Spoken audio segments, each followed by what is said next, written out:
So I always like to tell people there's this one, I don't know. So back in middle school, like, they have those public assemblies, like in your middle school where they take everyone out from their class and they put them in that one big auditorium and Yeah. yeah, You got your phone on record, right? yeah. It's going. Perfect. It's doing its good thing. But yeah, like there's this one big old lady that came and sat in a rocking chair, and she was known as a professional storyteller. So usually the assemblies are super boring, but she was so good. Ever since then, I want to be a professional storyteller, dude. That's when I grow up. That's my goal. When you grow up, aren't you an adult now? Yo, like hold on, like 25, like lifespan is gonna like what increase like a lot in our lifetime. I think we're gonna live to be at least 125, 150, hopefully.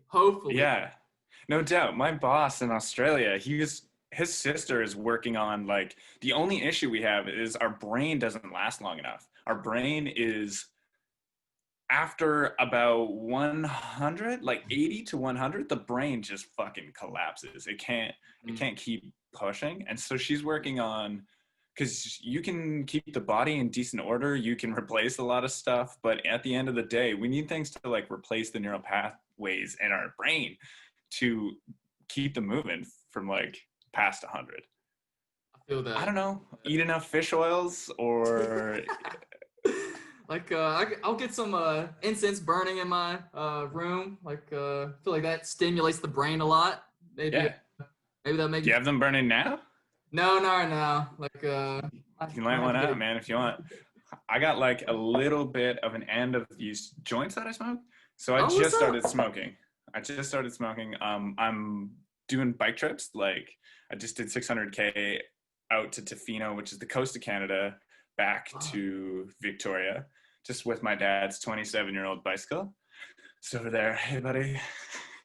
And I don't know what it is. I got hooked on these spliffs. So what's going on is there's 4 mixed herbs in it. Mullein, Damiana, safflower, and coltsfoot, which they all have different properties, different smoothness, different ideas, some of it's like what natives use to clear the lungs, which is reverse of what you'd ever think. It's how does smoking clear the lungs? But CBD, THC, and organic Canadian tobacco. 7 herbs in one spliff. Nothing's intrusive. Nothing's too high. Nothing's too much CBD. Nothing's too much tobacco. I can gauge like how much I'm hooked to it, which I'm very hooked, because when you get all that, that's like having 7-topping pizza all the time.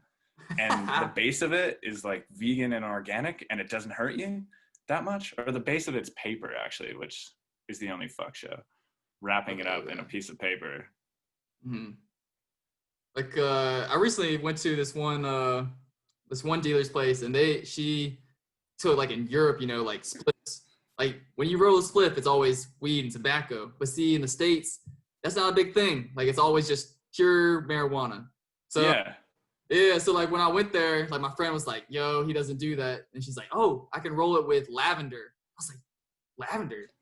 Try that out. Let me try it out." Chamomile, or like, I don't know, go pick some grass, smoke with it. It is so good. It was such a deep high, like where I felt like I've been hooked to it just because you get the best sleep you've ever had. It's like it's like you sink into your bed, and it's just it feels so good. Like I bet people would say that with just straight weed though too, right? I think people would say that.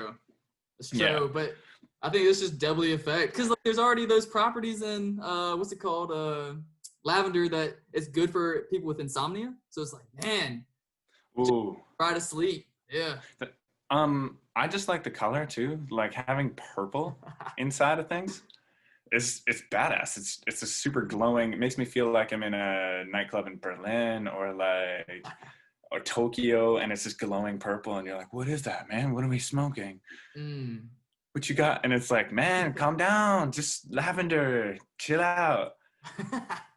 Hey, Nate. Yeah. Stoked to have you, man. My brother, he's just like, yo, get Nate on the show. Do it. he's an interesting guy, man. That's the guy you want to talk to. And that's a great compliment to you. And do you remember me? Remember when we met? Yeah. Like Bangkok. Yeah. His party, was it party hostel? What was it called? Party something hostel? I don't know, man. They wanted to try to party. I don't know. They just wanted us to buy their drinks, and like it wasn't Yeah. that good of a party. Yeah. Preferred like drinking directly outside of the hostel. Like go to 7-Eleven, pick up some Wolf beers, whatever those were for me, and drink just straight outside of the hostel at that fucking disgusting like sewage river. Oh, fuck. Yeah. And That, then it's black. It was black water. Like, yeah, I don't know oh, what's going on. What are people doing? yeah. Just throwing their dirt in it? Shovelfuls of charcoal, maybe? Hopefully. Best case scenario. Like, but yeah, Bangkok. Like, I remember because it was just super hot. It was like the first or second day I got there, and like just these two tall Canadian dudes. I was like, I'm gonna talk to them. Like, they seem like Yeah. yeah. Were we sharing a room? Nah. Like, I think. Yeah. I just remember you. So it's wide open. It's like 2 stories high in the entranceway. It's just like pillars, like pretty pillory or like bars and wide open. There's no fucking screen for bugs because I don't think bugs can live in that deep polluted Bangkok city. If you got bit by a bug, man, it's a super mosquito from that fucking toxic river, and it's going to kill you. You go to the hospital, man. Man, I don't have health insurance. I didn't have that travel insurance. You better believe I was just gonna rub some like vapor rub or something like on that. Just pray. You think it's vapor rub? It's actually just like sex lube you got from Shop because you can't understand a word like that's written there. Yeah, I just gotta buy a body condom or something like that. Just walk around, make sure nothing can get through me. Hilarious. You ever wearing a morph suit? I haven't. Is it worth it? It's just is it worth the investment? I think the stocks are going up for the morph suit. There's a lot of demand. There's a lot of demand right now worldwide. Me and my brothers / not Joel but Dean and a bunch of guys at Shambhala Music Festival, which is one of the bigger ones in Canada, full gold morph suits, and we're from Golden. So we thought, like, yeah, we'll get the gold ones because we're from Golden. It looks like skin color, so it's just like, it's tight on our penises. You can see the bulge. And if any girl's like attractive or I just grind up on anyone for a second, it's like, ooh. And then Dean is really getting envisioned. And it's like, that guy is fully fucking naked on the dance floor. Looks like it. Ass is so out. So you'd have to wear like a pair of shorts or something so it didn't look as naked. But when you got close, it was all gold and you couldn't see the people's face. Yeah. They're like, they think you're naked, but they can't even see anything on your face. You're like, why do you think? Look at my face, dude. Look at. You can't. They're hard to see at it too. Yeah, it's like, imagine like my eyes are up here. Stop looking at my balls, please. Like, lady. I got a face. Lady, come on, take me to dinner first. How's it going in Berlin? Are you locked into your apartment right now? Nah. Like, so right now I'm in Leipzig. So it's like, it's the city that's about like by train, it's like an hour 15 below Berlin. And it's a solid spot. Like, I think since the beginning of the coronavirus, it's only had like 197 cases. So it's like pretty much like non-existent here. And so everyone, like, there's clubs open. There's like, as long as you wear your mask during the transportation and like whenever you go into a store, you're good. And so everyone's partying out like at the in the parks. You see everyone at parks all the time. Like, it's very chill. Like, I've only encountered one person who's had it, but the only reason he found out he had it was because he was already at the hospital for something else, and they tested him. Oh, you're positive. He's like, oh, I just got like the sniffles. But true, positive. Maybe he was riding with it and just super low symptoms. Yeah, exactly. Like, it's like, yeah. I fucking hate talking about it, and am I in denial about it all? Maybe. I just, oh man, I cruise no mask. I I give people distance for sure. And I like to ask permission if I can hug them or like be close to them. As soon as, I don't know, someone needs help with their vehicle or something, are you COVID aware? Because I need to get into your vehicle and I need to like, whoa, I got into some van repairs recently. Van repairs. Van repairs. I don't have that skill, but I was biking and I got picked up by an old buddy and a van crew, and we helped do his I always forget the name of it. It's the brake, the thing that holds the brake. People will know it, but that was kind of a cool job. Close. It harnesses the brake pads. It's got a badass name, dude. It sounds really cool.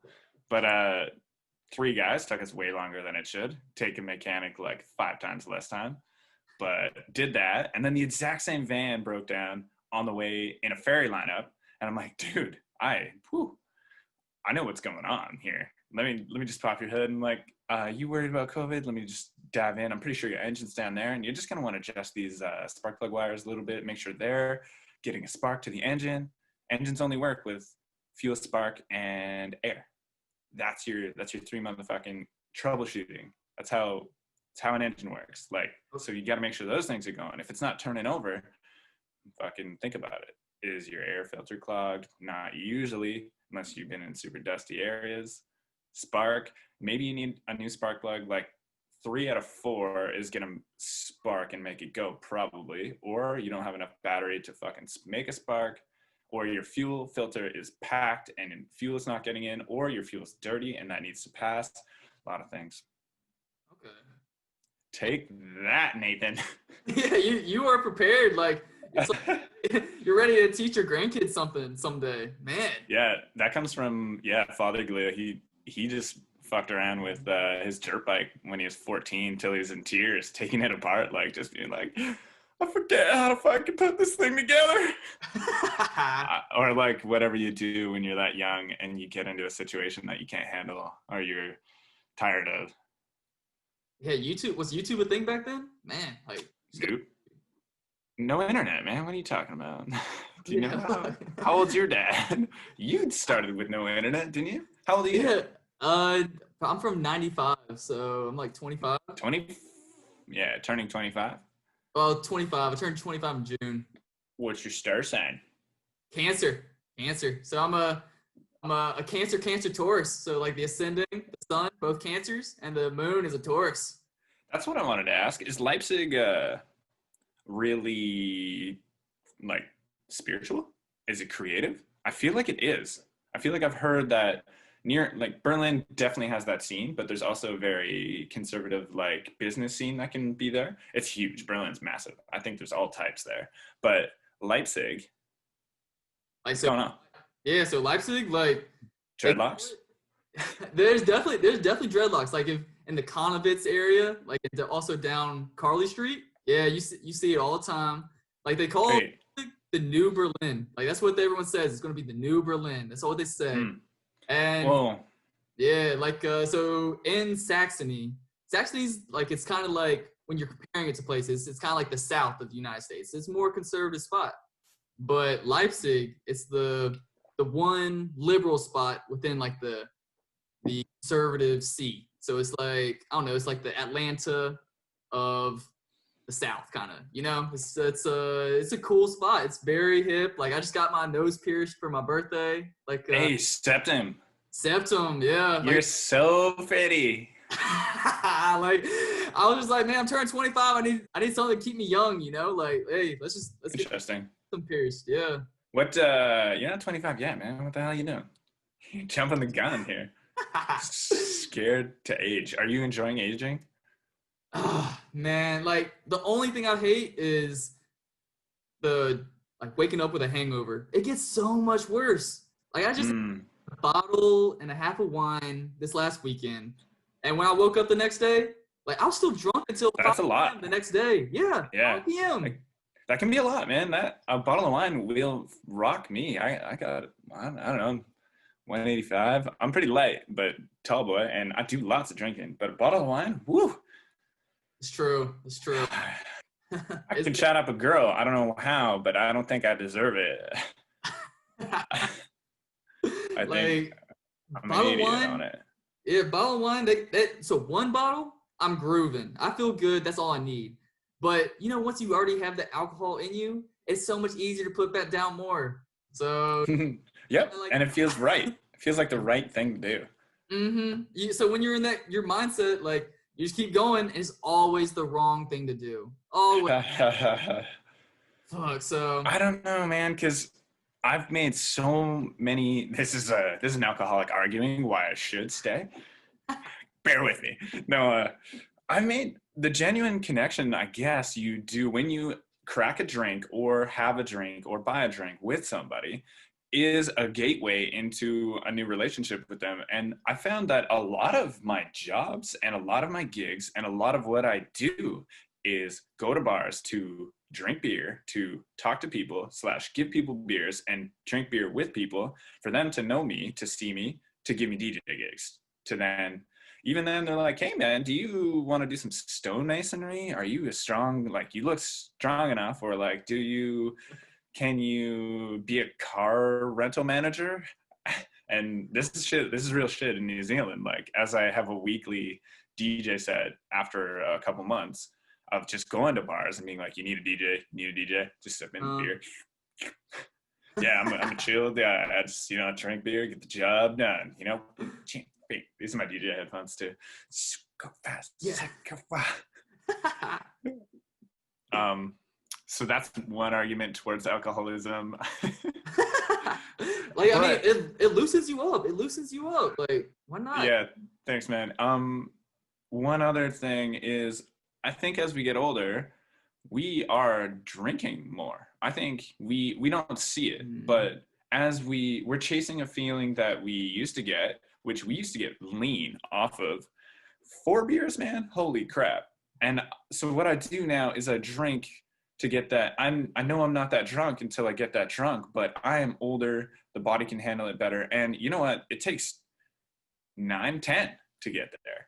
And so I drink to that. And then I'm like, ooh, that's it, man. I'm drunk now. Slow down, Colin. And then I wonder, like, man, hangovers are getting so much worse these days. I used to be able to drink wine, but if you think about it, half a bottle of wine back in the day, now you're drinking triple, or is that 150%? What is that? Triple that amount. 300%. Like 200%. What? Like, I don't know. Like, I think it's 300%. If it's 300%, 100% is I got a headache from the hangover. Just kidding. I haven't fucking go on. I was gonna say, like, I see what you're talking about. Like, I definitely drink more than I did when I was a kid. Like, I see how my definitely hurt more.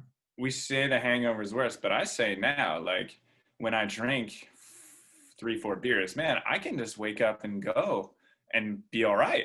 Like, maybe a cup of water. I always want a cup of water, though. I realize, like, I'm really excited to get to bed without a drink or a smoke or anything and just have a nice fucking lavender tea or whatever, or nothing, and just get to sleep tired from exercise and wake up the next morning still the same kind of parched mouth that I have when I drink 4 beers.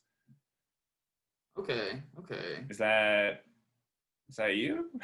No, no. I can't relate. Like, I guess, I don't know. I just like a nice, nice bong rip right before going to bed or something. Sure. Yeah, I feel like that's kind of my nightly routine. Just CBD, THC, heavy THC, sativa, indica. Yeah, just a little something like to, take the edge off and relax a little bit. And fuck, man, you living on an edge? You all right? No, I mean, no edge really. I mean, I've been a little stressed lately, but it's just, I don't know. It's just, I just like got out of a relationship and classic.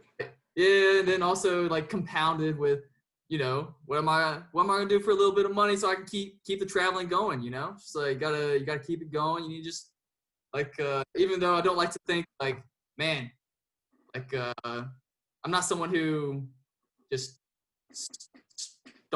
strives for money, like just always wants more. Like I just want just enough just to live a happy life, but it's like in the world we live in, at least you still need a little bit, like to just be able to go get that, like a little bit of weed, go get that drink, go on a date. You still need a little bit. So it's like, what job am I getting today? Well, my man, you got to think your daily routine is what adds to your daily stresses and the things that make you want to do the things that you want to do to relax, which you need money for. So if you work on getting money in a way that is really humble, really earthy, you will have less stress to need or want to spend that money, and always have a bit of a reserve. Because like dates and love, still not on top of all that, personally, figuring it out. But the drink, the relaxing, the weed to relax from what, man? If you're working too hard, or your thing that gets you money to afford that is giving you the stress to need that, you've been working you're in a feedback loop.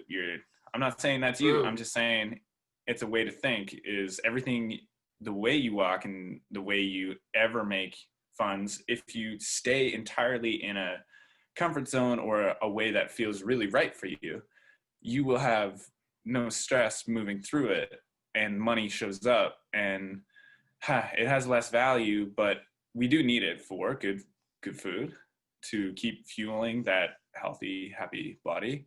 And weed's pretty cool. We've been growing with it. I like that idea about the feedback loop. I haven't thought about it like that. That's very interesting. Like well, you're saying you're stressed at night, and I'm saying, like, from what, man? You look great. Like, what do you need to be stressed about? We are living with the crew. We got homes. It's warm. Drink water, eat food. That's all you need. And past that's I got a list, actually. What is it? Air, love, water, food, shelter. Okay. So you need a breath of air to think. Like, you'll disconnect if you stop breathing. From there, you need love. You need a drive. You need the love to want to have a sip of water to stay alive, for the people, for yourself. You need self-love. You need goals that you believe in, and a soul-fulfilling idea. That's the love. That's what keeps you drinking water to help digest your food. We didn't mention money, because we're in a society that money's really in there somewhere, but it does not come before air and love, or water. Fuck that. We shouldn't pay for water. I don't want to. I haven't yet. I don't want to. Man, have like that one book, Dune, like the sci-fi book, it shows how like water it's going to become a scarce resource, like where in the book they wear suits that conserves all their water, and they drink back like their sweat and everything. So like future, like, man, water could be like worth more than gold. Like it's gonna and when you see lots of water's polluted now, so, man, like why you big sip of your water, like, oh man. Yeah. Like, dude, so I heard water, gold is, man, someone infected us from another planet about gold in making us think it has value, because truly, to the human body and the human form, where the fuck is there any value for the natural shit? Like water, food, air, none of that gets given to us by gold. So there's this idea that some other entities has put it in our spirit, our DNA, that we want to have gold. And that's because they're making us farm it for whoever the fuck that is. That's a wild idea. Duncan Trussell, I think, said it. Okay. Like, I enjoy some conspiracy theories. That's my shit. Like, dude, that's facts. Come on, not conspiracy. I think it's just like people like shiny shit, so it's like, let's just. Yeah. My DJ friend's called Shiny Things. Shiny things. Pretty cool. Going to a set, just wear shiny things. He gets it. He's here to see the shiny guy. It's like ass twerking shit too, like booty, ass twerking music, shiny things. Things. That's what we want. That's smart marketing. That's really smart marketing, dude. Like, cause like, hey, go for it. Let me tell you about this water. So I went and showed my buddy how to pick some herbs around here. Got some rose, lemon balm, and fennel, and rosemary. And this is just the ordinary water. I can fill this a bunch. It just gives it a little aromatic flavor, and like the medicinal properties in it, maybe mixing them fucks them up. I'm not totally educated, but fuck, self-love just feels amazing. Makes me excited to drink water instead of like Coca-Cola. The placebo effect, that's doing something too. Like have like lots of the drugs on the market is trying to make you get a placebo effect, and it works. Like it makes you healthy. So it's, man, do your thing. Like I'm sure it's helping just like in general, but placebo too. Advertising, they placebo. They're like, yeah, if you do this, you'll get this, and then good advertising gets right in people's brains for generations. Fake propaganda that the British sent out during war. This is an idea, I believe it's true, but to eat carrots gives you better vision. So they put this fake propaganda out that they knew that the Germans would hack to believe that carrots gave their pilots better vision, but they actually had invented radar, and it was a big distraction. But that propaganda got out to all of us, and we've been kicking with it till probably 3 years ago when I heard that. And now I'm like, oh my fuck, like so placebo. Carrots aren't good for your vision? I've always thought that, like my entire life. Well, go on and have a Google. Potentially they are. There's maybe some minerals and stuff, and it probably adds up, and that's making it more believable. But like the trick was the main goal of that huge idea that really spread to us, to like everyone wanting to grab a carrot, or my mom always saying like, carrot, better vision. Teacher, nice job on the carrot, son. You're gonna have great vision. Oh my goodness, this is okay.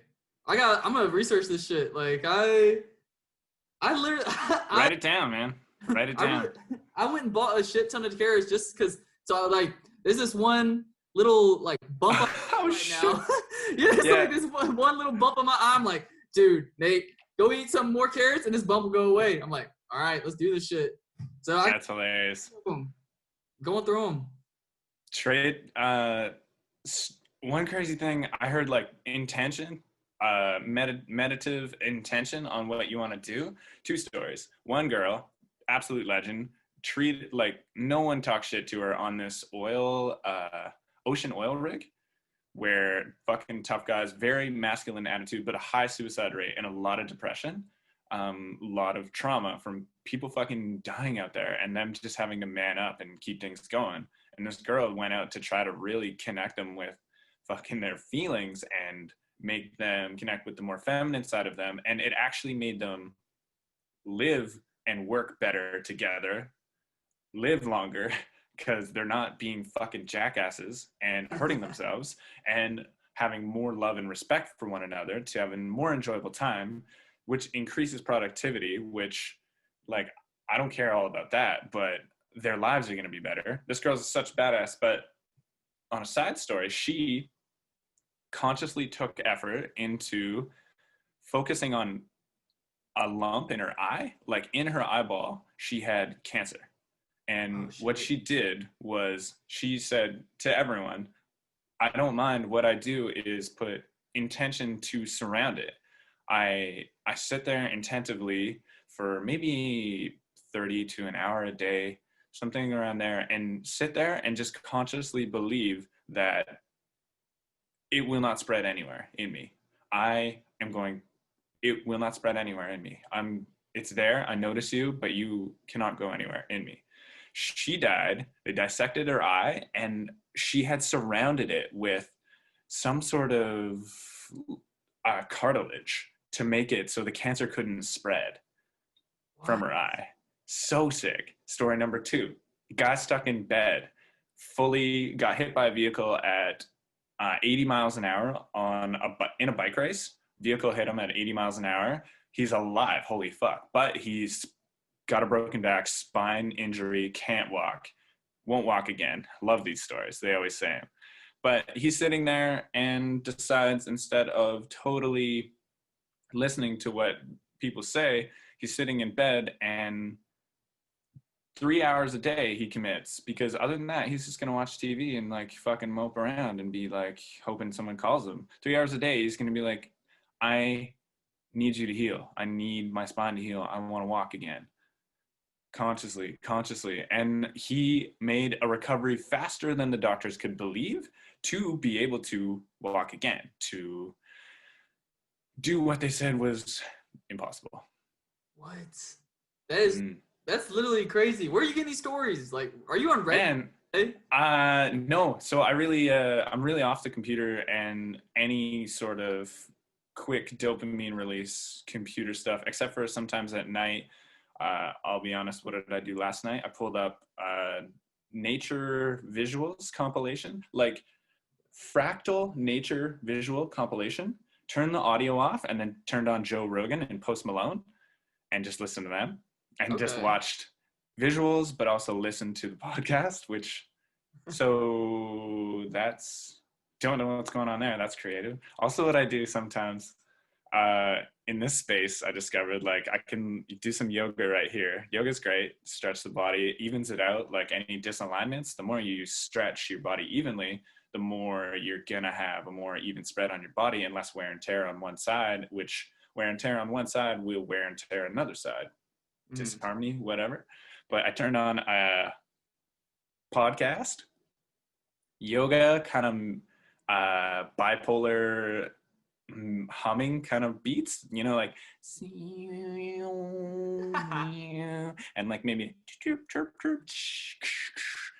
and liquid drum and bass. Liquid drum and bass is the fast, like all three at the same time, and there's so many depth layers as I'm just stretching. And fuck, if you want to try any sort of substance at the same time, you got yourself 4 layers deep in a full body, like, for me, self-loving fucking great time. Man, that sounds peaceful, dude. That sounds very peaceful. Good way to you know what you're doing. Motivate. Thanks. Hey, Nate, man, where the hell's that accent from? It's from North Carolina, Raleigh, North Carolina. Cool. And I don't think I have that much of an accent, but people definitely, I don't know. I don't listen to myself talk, so there's still a little bit something there, but I don't say like, it's like fishing. I don't say fishing. I say fishing. Beijing, yeah. Fishing. Like North Carolina. Lana. Alabama, we have a possum drop over here. All right, I don't know if that nailed it. I met a girl who, they have a possum drop in Texas for New Year's. They just have a possum in a cage. This is fucking, cultures are funny, man. We abuse animals, but we don't see it. If it's tradition, we don't give a fuck. And like even unhealthy traditions for our body and soul, we continue them because they light up our soul somehow, because we believe that our ancestors did it. But sometimes we got to be the changers of what we've been doing. I thought about that last night when I thought about drinking and how it's just the easy way to go, and what we all do, it's the easy way to go to connect with people and to find chill. But maybe and our ancestors, at least me, white man, Irish, English, they've been using alcohol for a long time. It's passed down in our DNA. I might be, and it's going to be harder than ever, but I might be the guy who needs to change that routine. Not saying I'm doing it, because I'm thinking about going to the fridge and grabbing a beer right now. But that is the hardest challenge of a tradition, and like deep rooted in the DNA of how the mind works in me to want me to use that stuff. And also I already have a relationship with it socially, and a big time part of my own 25-year-old self. What was I saying before that? Oh, the possum drop. They have a possum in a cage. 10, 9, 8. Oh, maybe they let it go when it goes to the ground, though, actually. That's okay, wait, I guess. They kill the possum? I don't know. I hope not.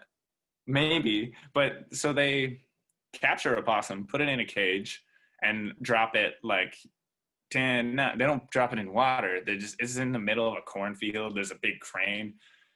Pretty ugly looking shit, really. But that sounds redneck to me. That sounds very redneck. Redneck. You guys have rednecks around where you are, North Carolina? Oh my goodness, yes. Like how big was your town? So I mean, I'm from Raleigh, but I mean, okay, I'm from the suburbs of Raleigh. So, like, Shout out Raleigh. We love you. Peace. a big J. Cole fan here. You better believe it. Like, J. Cole's from there? well, okay, so he's from Fayetteville, but like he lives in Raleigh, I think now. I mean, I think he was born in Germany. I'm pretty sure. Like, Dude, you know what? If they want to represent themselves from a place, like that's cool. If someone wants to say I'm not from Golden because I moved there when I was 9, but I did the second part of my growing up and my conscious development there, and I feel home there. Can I not call that where I'm from and my home? But then people are like, nah, like you're from Germany, man. And it's like, dude, you're from Africa. Yeah. like, I see what you're coming from. Like, but like so we do definitely have like rednecks. Like, so my dad's side of the family, they're all farmers. Like so there's a county that's Raleigh's in, Wake County. The county just south of it, Johnson County. That's where all my dad's side of the family is. They're all farmers. Definitely like it's very conservative. Like I grew up a country boy. Like I was definitely outside just playing on tractors and in Hills, rolling hills, cornfields, cornfields, tobacco fields. Like it's like so a wild story is like so when I turned, I think it's like 10 or 11, like just in like my family is kind of like a rite of passage for being a man. It's like I was given a shotgun for like, it was like my birthday or Christmas or something like that. 10 years old, baby. 10 years old. Yeah, right. Who gives a fucking 10 or 11-year-old kid a fucking shotgun? Like, I couldn't even hit the skeet or whatever. They shoot the pigeon, clay pigeon. I couldn't hit the shit. Like I could barely. Fucking kick will knock you out. Yeah, exactly. Like, oh my god. But it's like that was what you did, like in my family. So, but out, grew up totally against guns. Like I was in Australia. Like, oh my god, I loved walking through the streets. Like just knowing you have no fear of a gun, just wherever you're at. Holy shit, that brings you just feel so safe. It's ridiculous. Like, yeah, what's the worst that could happen? Guy comes at you with a knife and stabs you randomly. Pretty rare. You probably see it in his eyes and be like, whoa, dodge it like the Matrix, do some sort of karate chop, and then go out for coffee, mate. Exactly. Like, I'm not scared of a guy with a knife too. It's like if a gun, it's like, yo, get whatever you want. But a knife, in my opinion, it's like, yo, I know I can run faster than you. You're not catching me. Or it's like you're gonna have to, I don't know. I feel like it's just you like grab the wrist or something. Like you just, like grab it, then you can't do anything. Have you ever had a gun pulled on you? No gun pulled on me, but I've seen a shooting before. Like someone, yeah, like it was in Charlotte, North Carolina. Like it was in a parking lot. You could tell it was classic. It might have been it definitely might have been like gang or drug related. Like the dude had a really nice Dodge Challenger. It was like purple. It was like you could tell it was some money. Like some money was in that car, and just they pulled out the gun in the from the window and was trying to shoot at this one dude. But yeah, like that was the only time I've seen, I guess, a gun in terms of like a crime. Nice. Yeah, my grandpa got us shooting tons of guns, and I've shot a 44 Magnum. I've shot like a grenade launcher from World War II, only with a tennis ball, not an actual grenade. You put the attachment on, and a tennis ball is about the same size. You can't use explosives in Canada and stuff, but my grandpa's using as much as he can legally, and he's got as much as he can certificates. But so I know the sounds of guns, and I have shot a lot of guns and been around a lot of guns, different fucking, I don't know, I think you call it an A14, there's M16 snipers, my fucking Jesus. And I'll tell you, anxiety, I loved it back in the day. I love shooting balloons. I love seeing the dirt. I feel like I'm talking like you sometimes. Seeing the dirt pop on up there. And like, that's really cool. But then I went back and started shooting with them. I got so much anxiety. I just thought, like, these things were created for death, man. And you're calling these things toys. I can feel the ancestry of like pain and death with these things. So Mm-hmm. I was like, I don't even want to finish this ammo. Like it's a gift to get given ammo, man. It's worth like $1 a shell sometimes if you're shooting a Mm-hmm. 44 Magnum, if not $3. So well, lucky us. Way, fucking blow some rounds off. But really not into it right now. A lot of anxiety. And I heard a firework, 2 fireworks, or just like some sort of fucking car muffler explosion, or like I would almost say an aerosol can.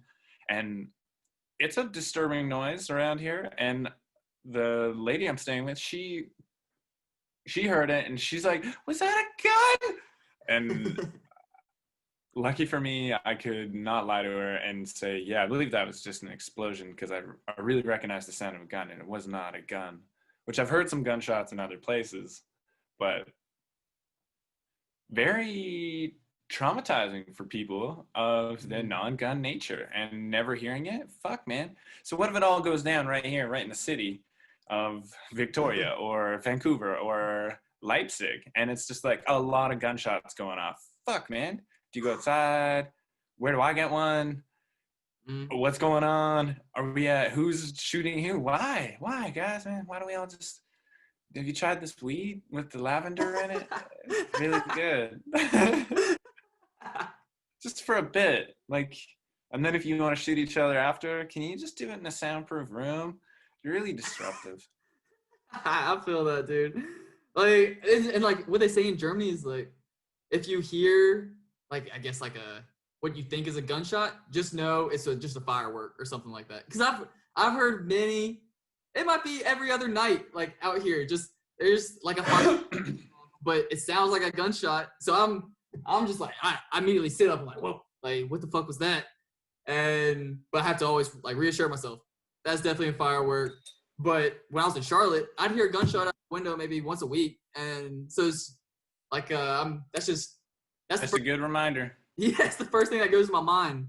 But I would also being around guns as a kid, like I guess I've been around a lot of people who've just been around guns their entire life. They know a lot about them. It's their thing. But you see plenty of times where it's just like human error, like where they just make a little mistake where it's like they might accidentally point the gun at you when it's loaded. They don't realize it. They don't realize you're there. They just like swing around. I fucking hate that, man. Right? Oh my god. Even an unloaded gun, even a water pistol that like really is like green, yellow, and red, that's okay for some reason. But anything that looks or feels like a gun and someone instinctively points it at me, it's poison. That's a bad idea. That's a shit thing to do. I used to do it.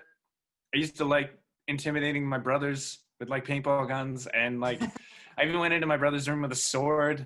I don't even know what I was doing. I was corrupted, man. Like I was reading medieval times books, and like my mom bought me a sword, and only the end of it was pointy, and the rest was all dull. And my brother's like, "What are you doing? Like, what do you?" And it's just freakish, like what we think we're supposed to do with those things and what they're made for.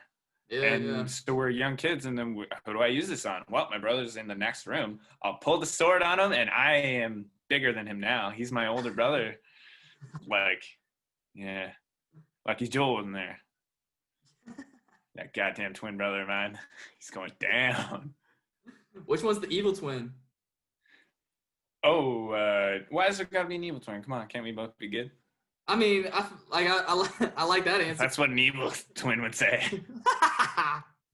I saw these beautiful twins on. They were really like shy walking down the street. Young girls learning how to like have eye contact, and like people look because they're half cute and walking down the street. They're not of age for me, but cruising. I'm looking at them, and then I'm checking them both out, looking at both of them, but they're identical and same heights, only just different shirts. I don't even remember their pants. Didn't have enough time to see the differences, but I'm like, they're the same height, cruising, the same facial expression, walking next to each other right behind their mom. I'm like, wow, so cool. That's so special.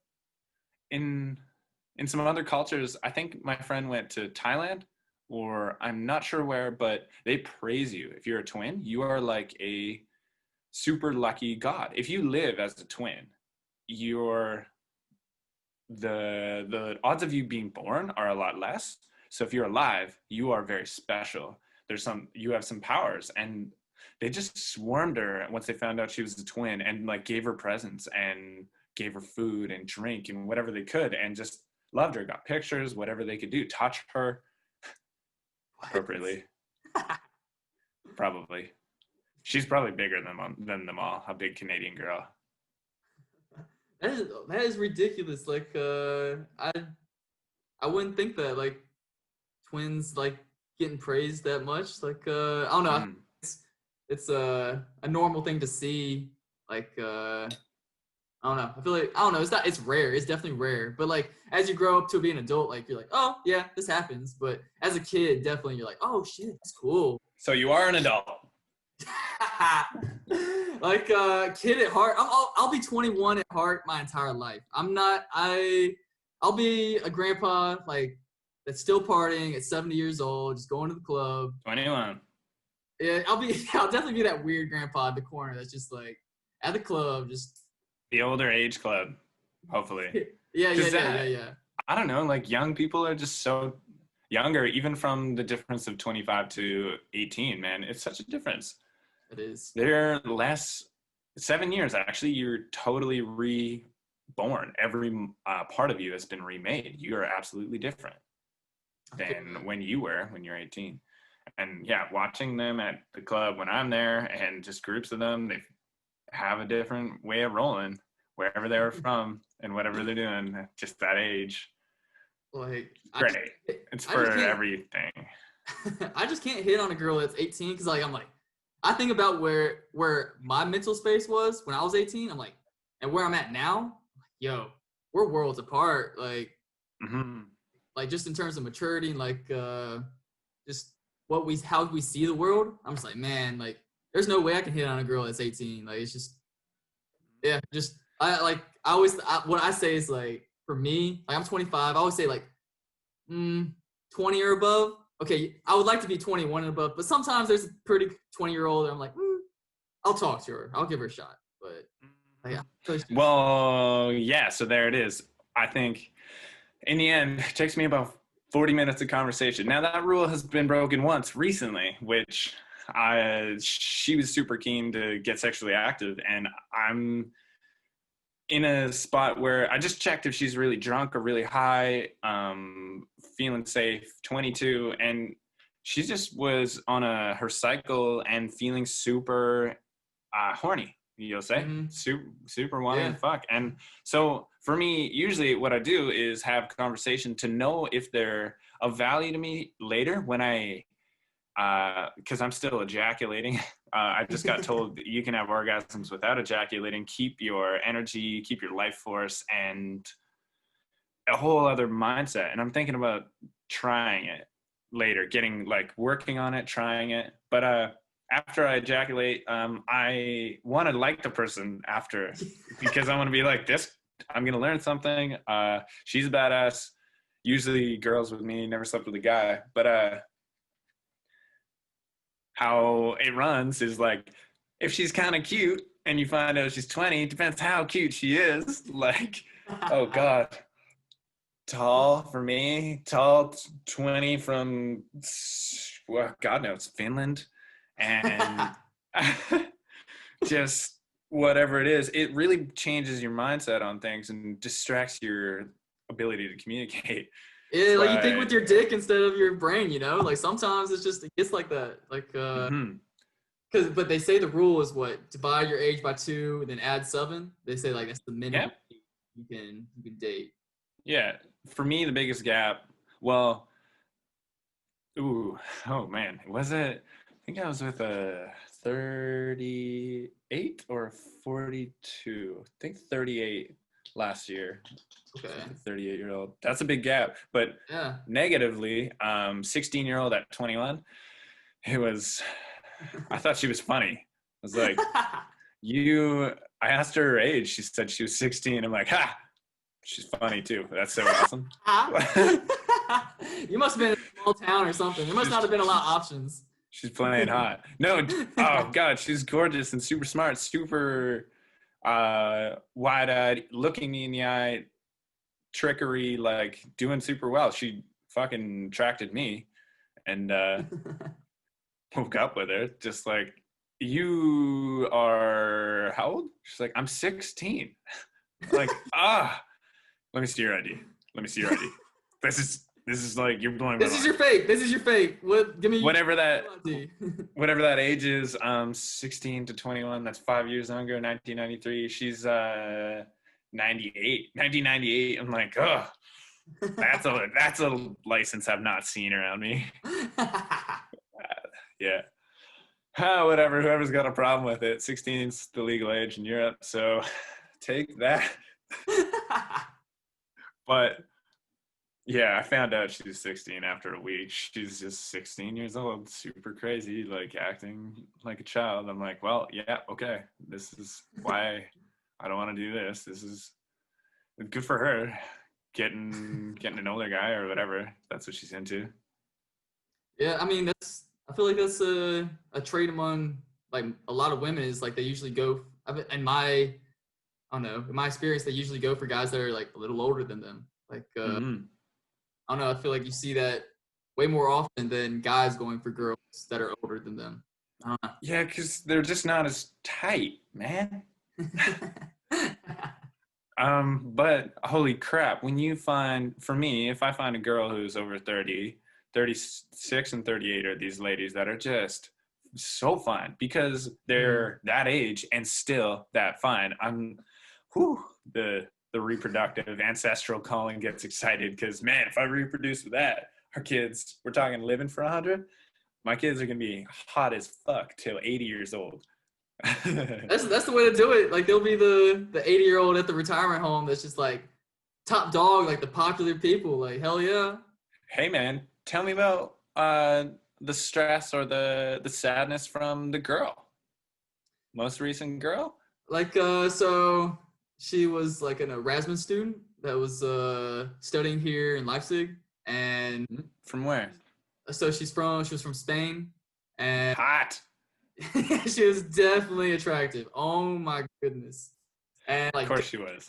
Yeah, she was a very good dancer. She's really funny. She knew a lot of language. Like she studied translation. She knew a lot of languages, like 3 or 4 languages. And like her English was really good. She even knew like English slang really well. So I could be my total self, and like our personalities just clicked. Like, but we both knew she was gonna be leaving in 2 months. Like we both knew that. Like, but every single time we were together, it was like feelings got deeper, and the next time feelings got even deeper. It always does. Yeah, and like what sucked was like usually I tried to, like, especially if I knew someone was gonna like if I was gonna have to split ways at some point, I always try to find one thing that's kind of wrong, so then you can kind of just like jump on that one thing that was wrong, so then like you can get over them quicker. But nothing was wrong. I liked everything about her, so that's what that kind of sucks. Yeah, so that's fucking. You know what? Like, you gotta have pain to have love. Like, you can't love without pain. Love is pain. Life is pain. The deepest, like, once you love your parents, when they go, there's going to be a lot of pain. And once you love your kids, your wife, if anything happens to them, there's going to be a lot of pain. And once that pain ends and you get that love, like, that's the wave. That's I don't want to say the yin and the yang.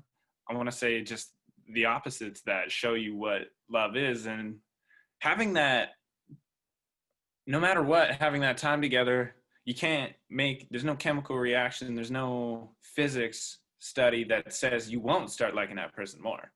You're gonna grow more of a relationship. You're gonna get deeper with her. That's how it's going here too. And we got these life plans, and it's gonna end. But so is your life, and so is everything. And that earth and your space background, it's going to go too. And we're just on a ride. We're supposed to feel those waves, the up and down. But you gotta feel the lows to appreciate the highs, you know? Yes, man. You know it. Roller coaster. Bing, ding, ding, ding, ding, ding, ding, ding. moving side to side, up and down like a roller coaster. God damn. Although we want to feel up most of the time, feeling down sucks. But holy shit, does it ever make feeling good feel good? And what do I do? How do I fucking manage? Because have I ever had a lot of, amazing people. I always see downsides though. But I'm not trying. I just know I'm getting good at leaving. Mm-hmm. Not saying I'm not afraid of commitment or something, but it's just following the flow and what I need to do. And even what a lot of the partners need to do, we know a good time to part ways, because fuck, if we hang on, you're hanging on to a lie. You're swimming upstream and you're gonna make fucking whirlpools in the stream. You're gonna be tearing yourself up. You're gonna be doing way more effort than you need to. It should just flow. And you know what's amazing is that you had 2 months with that girl. You know how it True. could be. You know what to look for.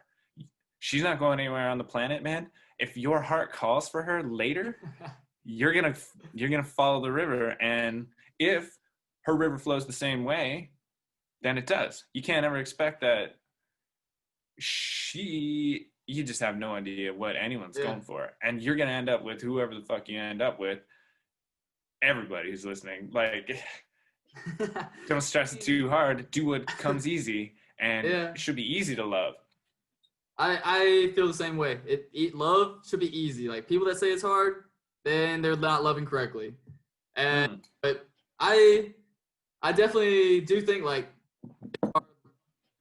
our life paths ever cross again, and like have the opportunity to continue what we were doing, then definitely I'll do that. But can't expect that either. Yeah, you can't expect it. Like, that's why you can't just like hold on to that. Then you never move on. You never can. I feel like you can never, I guess, try to then like love again. Then I don't know. It's like even if you meet up again, though, my brother, you can't hope that it was the way it was either. True. I believe that it won't be, and it's different. And so, would you believe we both say loving should be easy, but I will say that it needs effort. And there's going to be some shit times and some uglier times and some new things that might turn out being ugly in the scene, or things that you don't like about them. The easiness should be within yourself, the decisions that the soul makes, that you should always know that your best self is the most important. And if it starts railing on you too much, that's when it should end. And that's where the easiness should be, that like it should be an easy thing to disappear, not disappear, but split away from that, to keep everyone from seeing like love being an absolute shit show, love being just trying to hold you know what I mean? It should be easy, we're saying, but it's got effort, and it goes shitty, and it doesn't go your way all the time. But fuck, does it ever surprise you sometimes when, I don't know, they try a new sex position on you and you're like, wow, that's really cool. Or they surprise you with something that is genuinely something you like, because there's enough time that's passed that they know that and they think about you, and you're like, holy fuck, I didn't see that coming. Is that easy? No, because you got to go out and do the same thing for her. Maybe it's not easy, man. See, to me, love is easy. Like, I'm about to brag on myself a little bit. I am great at love. I get it. I have broken it down. Like, okay, I'm gonna give you an example right now. The girl, before she left, like, I made this little note. Like, she wasn't expecting shit. She wasn't expecting anything. I made this little note. I did a stick figure of me and her holding hands with a little heart above it, and I just said like a few sweet words to the side, folded it up, and like I gave her this one shirt of mine that she would always put on like when she came over, and like so it smells like me. I put the note in that shirt, and like I gave it to her like train station, and like so it like I'm just imagining like it fell out when she got the shirt, and like she saw that. Man, like all I'm saying is I make hearts melt, dude. That is my shit. Confidence is there.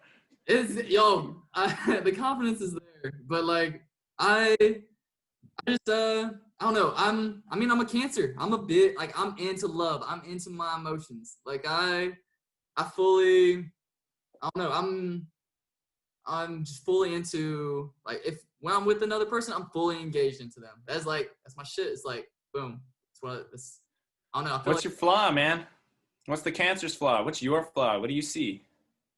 what was the flaws for Cancer? Man, I don't remember. Don't worry about like what it is for Cancer. You, man. What My do you feel? flaws. So I'd say my flaws would probably be Where do you keep fucking up compared to other people? Or like something you just don't get?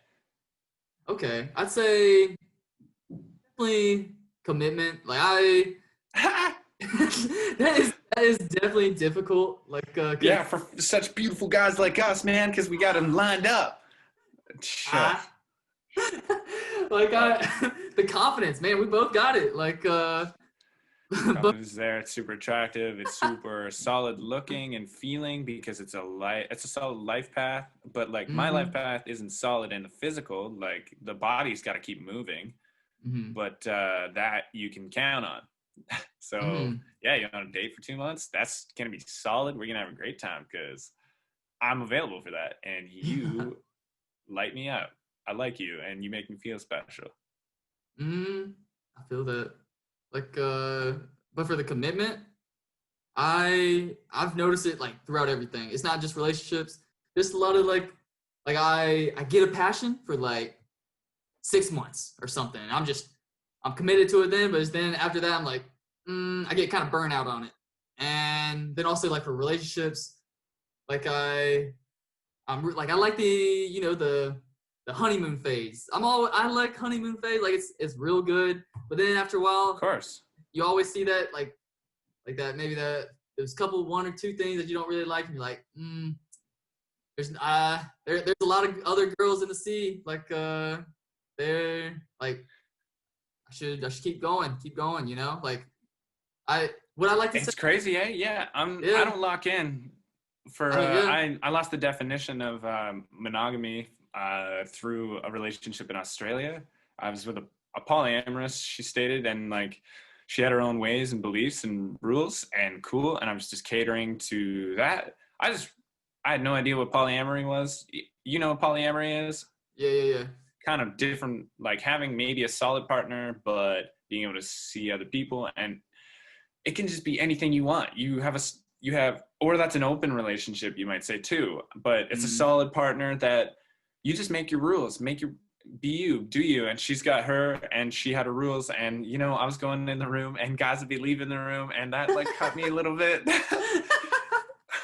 I'm like, who the fuck is this guy? Like, you guys literally, he didn't get out as fast as I got there. I was pretty fast on my bike, but I made these rules. I can't be mad. Just tried to sleep with her enough that she couldn't sleep with anyone else. And then she, committed to me. Then I was like, woo, I've changed this girl, and I'm not ready for this.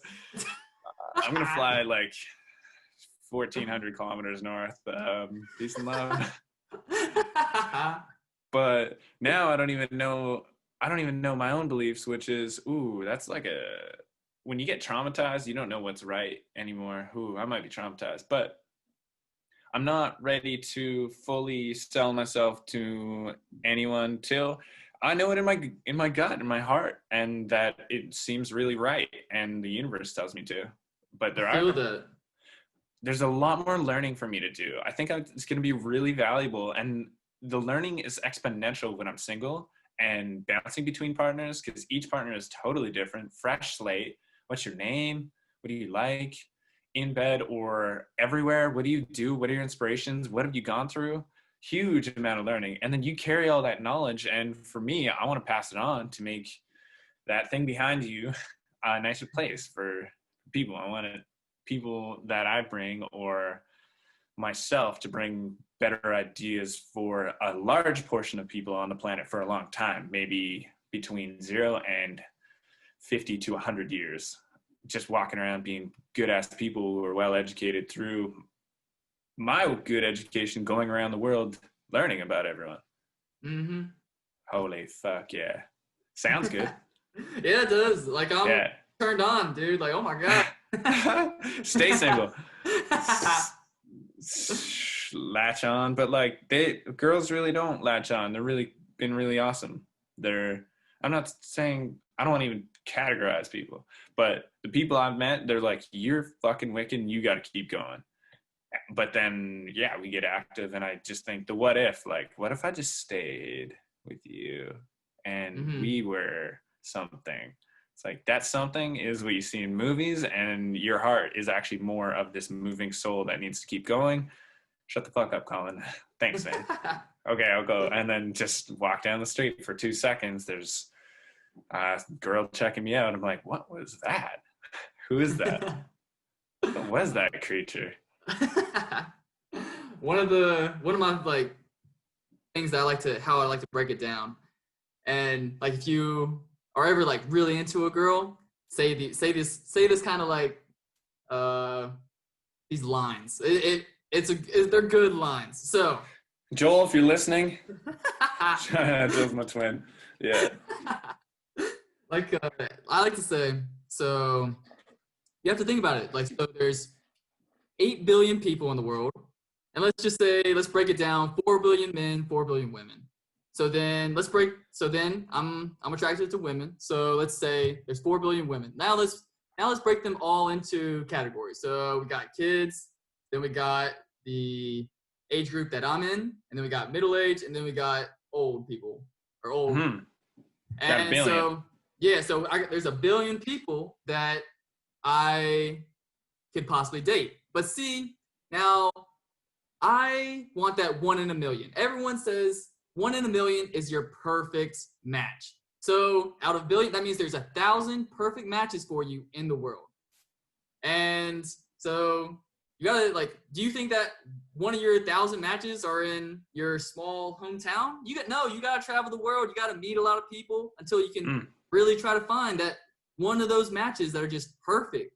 And like, but trying to find that it's very rare. It's like trying to find needle in a haystack. Like one of those 1,000 perfect matches, like it's hard to find. But then you say like to the girls, like, but all the time I spent with you, you make me feel, or like you make me think that you're one of my matches or something like that. Like, oh shit, you better believe that is a good fucking line. Oh man, you break down statistics, you show walk them down that whole story and then drop that in. Yeah. Well, of course, dude. If anyone says that about you, like, I just simplify it and I say, I really enjoy the time we spend together. Straight up. Like, I mean, so simple. I really like, and there shouldn't be a layer of protection in front of the words you say. At least in my repertoire, it makes me feel the best. I think it doesn't promote cancers. I just say it. Wow, you're so impressive. And like, my apologies if that makes you feel uncomfortable because you think I'm impressive. That's something we're mutual on, and that's really cool. And or yeah, I love your hair. And there's these features, and just let them know constantly how it's going, how it's changing. Hey, I liked how you did such a good job communicating to that person on the street, that homeless guy. You sent him on a cool way, or how you talk to your friends is really cool. And I like that. Catch them when they're good. Catch them when the things you like. They're all your ideas anyway. It's not. You're missing a large portion of things that other people wouldn't say. It's still a small category of, probably, if we're going to talk about things you can possibly say to people, you're going to say unique things, and I don't know, it's going to attract people to your unique self as you speak. But hey, man, growing up in the States, like, I want to get into you. What do you think you're doing now? What the hell are you doing? So you're a little bit sad because you're going through a thing, but also working, you're slightly a student. Yeah, like, so that's a good question. What am I doing? Like, what do you think makes people impressed about you? You keep going. Like, so I'm still trying to figure out life. Like, I mean, I'll probably be doing that my entire life, trying to figure it out. But so right now, yeah, I'm studying. I'm not studying that well. Like, like, so I was trying to study Get physics, this. and Hey, yeah. Doug. Oh, good on ya. I went to university for physics, but I dropped out because, yo, Yeah. spending all that money, no thanks, man. I spent it going around the world, and I don't know. I'm different. Oh, But yeah. what, you go through any hard traumas, dude, that shaped you into who you are now? That made you want to live, move faster, do things better? Um, I want to talk to you about like investing too, if you got advices for people, but go on about the question.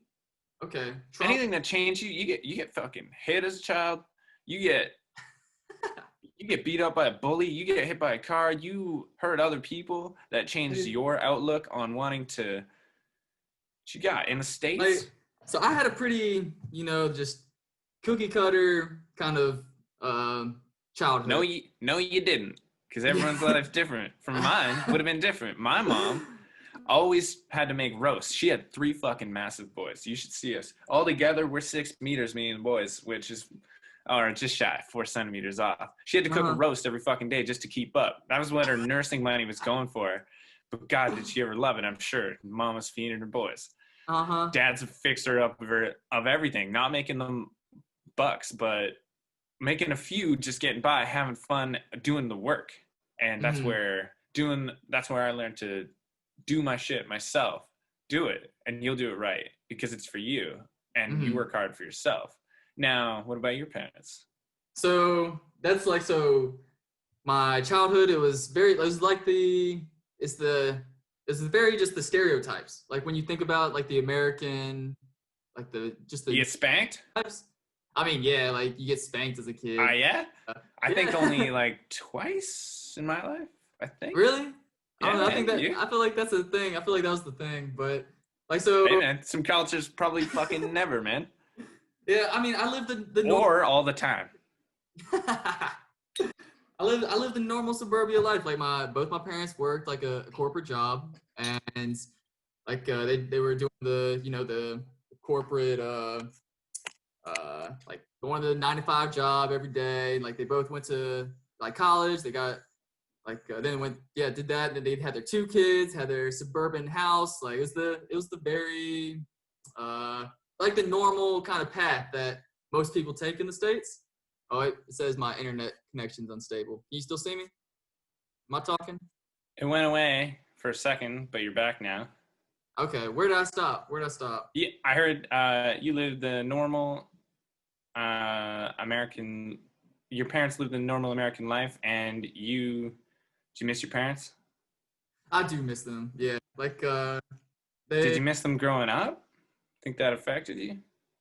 oh like I think they were there definitely for the most part. They provided very well. Like they definitely good parents. Like I enjoyed them a lot. Like I would have liked maybe them to work a little less, and like so then we can maybe have a little bit stronger relationship, but we definitely still have a strong relationship. Boom! There you go. That's what you're gonna do with your offspring if you have some, or you'll Oh, guide people into that. it's true. I Don't work so hard. yeah, if I have a kid, you better believe I'm gonna be around them 24/7. We're gonna be tight. Oh man, you better believe it. Sweet. I'm always thinking that I'll have a boy, but man, you got to be ready for a girl too. No, I want a girl. I don't want a boy. Like Interesting. yeah, like a boy, you kind of have to make him a little tough. You gotta have to push him down every once in a while. But like a girl, you can just hold her and spoil her and just oh I want a girl. I know that. Not too much though, right? Like there's got to be I don't know I don't know actually. I just never saw it, but there's some sort of good male role model idea. So then when the girl goes out to date, she looks for the man you showed her she should go for. And like Mm, if you don't, and if you're a piece of shit, she's gonna go for that. And that's daddy issues, they say, man. And like mm. some girls see a piece of shit in me when I'm in the worst like drunken fucking high states and they sleep with me and I'm like, man, I don't this is just a problem. This isn't good for anyone. You don't know what you're doing. You're like, I don't treat you good. Yeah, I think I'd have a really good relationship. Like I don't know. But with any kid, honestly. Like I don't know. I don't really want kids. That's not what I'm, or at least right now in my life. But Yeah. yeah, like but I think I'd be a good dad. I don't know. Everyone likes to think that, but I think I'd be a good one. I've had other people tell me, yeah, you'd be a good dad. Yeah, well, you seem like you're doing well. Joel's super fond of you, man. He just thinks you just keep going, keep doing stuff. Got good stories with ladies, working on a bunch of things like stock changing and like teaching him about like daily trades potentially. Or I heard you're also investing your money for your family and you got that extra stress on you potentially. Yeah. That's like, so. That's what you do. So you're juggling. When the fuck did you start physics? So I started it back in October, but man, I haven't done this math since I was like 18, 19. So it's like trying to relearn that is, man, it's difficult. And so now I'm just kind of like also thinking, and like the reason I only really wanted to learn physics was to try to, know more about science so that I can start maybe a company someday that would develop technologies that help the world and be able to get them to the public instead of getting it just to elite and rich hands. Like the telephone. Like you see the telephone now, everyone has it, and just imagine, like just look at how much better it's made people's lives compared to when people didn't have that internet just right at your fingertips, being able to communicate worldwide instantly. Like like technology, like it brings prosperity to everyone, but you have to make sure that technology gets to the masses, not just, it doesn't stay in the hands and controlled by the elites. So like I would love to start a company someday that tries to innovate technology and like make sure it gets it to the masses and also helps the masses, helps the world, very sustainable. Like my sister, she studied sustainability in college and she has a very big impact on my life. Like I'm vegetarian, she's vegetarian, but we both went vegan at some point. Like I was vegan for like 6 months, but she's the one who got me doing that. Like I was like she had a very big impact, like showing me my footprint in the world, and like, man, like it makes, like, she made me really realize like everyone should try to make the world a better place and like leave it better than the way you got it. And so like I would love to, so like I studied finance and economics back in college, and so I was like, so I got the business side, but I was like, man, if I get the science too, then maybe I could help try to invent stuff and do that stuff. But man, physics is looking real difficult, dude. So I think you can invent anything that's in your life. So I was told by this life coach, he's life coaching for so many different things. People just need an extra hand once in a while. And life coaching and inventing things a little bit different. But he just said, what do you know? And I'm like, well, I know how to struggle making tracks. He's like, so could you help people finish their tracks? He said, that's a job, man. There's people out there who have a great work ethic, master musical skills, but can't finish writing a track, and they're out of options. They don't know what to do, and they could just call you. And there's rates for that. You do some free stuff for sure. Get a very confident stand on yourself before you get the confidence to be able to ask for any funds. But you can just help people finish tracks, that part of things. And I can definitely do that.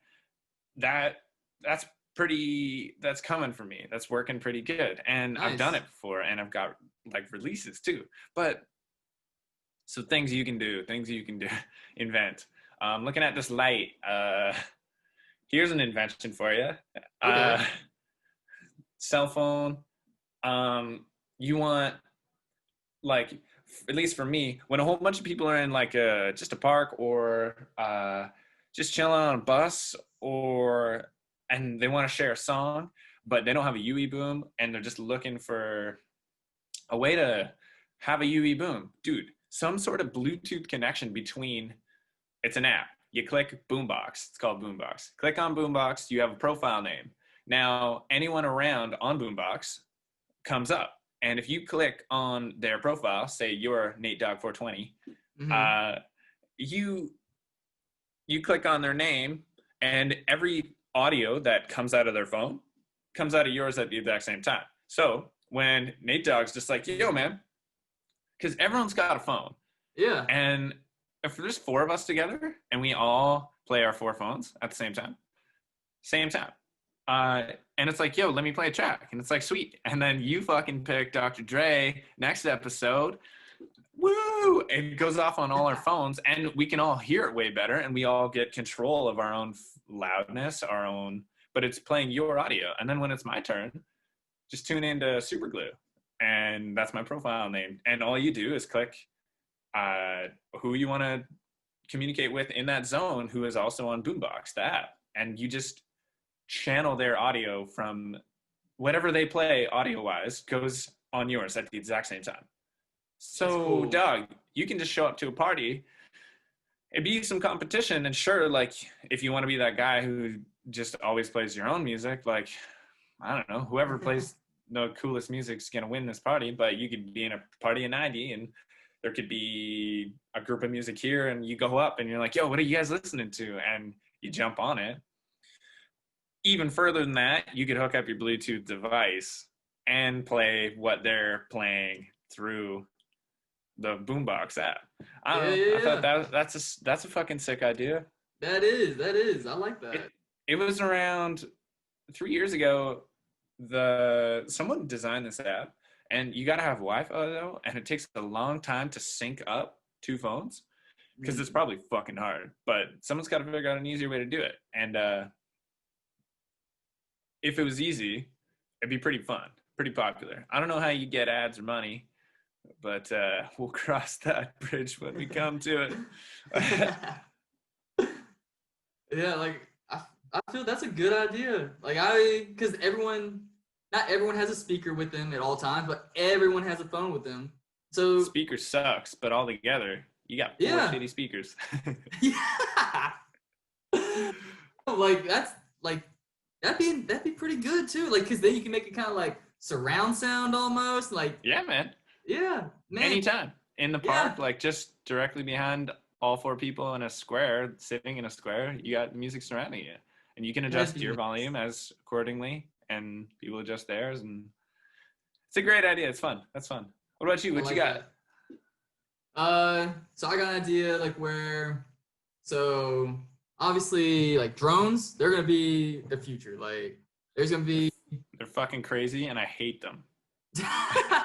But you gotta think of it like it's only because it's still at the very beginning where it's just like there's no rules to it. There's just a bunch of like lunatics that are just playing with it. Like, but just imagine like soon there'll be actually like roads in the sky that all drones know that they just all follow those paths, and they're gonna make sure the paths aren't like, you know, too troublesome, like in terms of like in ways of like, I don't know. It's just there would be like running into people probably. Like if they overfall, they're not directly above like children's hospitals or daycare centers because we care about the kids. Yeah, but like so there'll be roads, but like you gotta think, drones will be delivering possibly like mail packages, like they'll be doing I don't know like all kinds of shit, and so it's like, man, I was thinking like you could go ahead and make like there's gas stations everywhere. Like go ahead and make the charging stations. So you put them on top of roofs.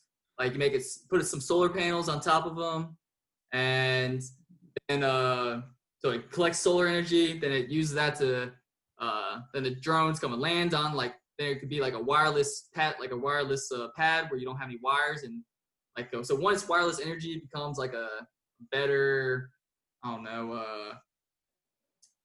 better technology, like once it's like more developed, it's more efficient, then you can just land on the pad, get this energy from solar energy, and you can also put like more solar panels on the roof if you need more energy, and also you can put like maybe, I don't know, there's so much, like the roof space is so underutilized right now. Like there's should put gardens on it, really. Gardens, right? Yeah, like put gardens, like there need like fresh strawberries on the roof, man. Yeah, like up there. Green buildings need to become a thing. But it's like that was just one idea, like to help like further the drone industry, because like what's the problem is like so drones, they don't have enough like their engines aren't powerful enough to be able to hold packages or anything, and then also their batteries they last a long time. So it's like obviously you need charging stations so they can then go further out, you know. And but yeah, like I don't know, I was just trying to think of like some solutions to some of the drone problems, and that was You just all, yeah, if you're all for them, then you have like initiative, respect, and you want to push yourself further in that direction. Personally, man, I'm really turning into a non-consumer, and like every single thing that does consume anything, I am against, which is fucked. And so that even brings me against myself, because like just walking around, I'm consuming. Look at these headphones, man. They're from somewhere like plastic's never gonna fucking break down, take a million years. Maybe not 40,000. We've been here about that long too, which is funny. So I kind of don't want to support that, because I think it's just going to move a whole bunch of shit around, and it's going to bring a lot of carbon to the atmosphere. But on the other side of things, I want everyone to be happy and us to be able to work. So if everyone needs all that stuff, which I'm not growing my own food yet, which is a total jip. I need to start building my own eco home, living in the eco home, and growing foods that the eco home works with me, and my waste turns into fertilizer, or I use rainwater and use the natural light of the sun. Check out Earthships, man. Crazy. Use the natural light of the sun and dig yourself a little bit into the ground. You can have your house sitting at like, I think it was -30 in Quebec, and this guy with no heat on had it at, I can't believe it, it's either 16 Celsius or 6 Celsius, which 6 is cold, but compared to -30, like our homes, if you don't fucking heat them all the time with wood or oil or electricity or whatever you're heating your home with, your pipes are gonna freeze. -30 is fucking cold.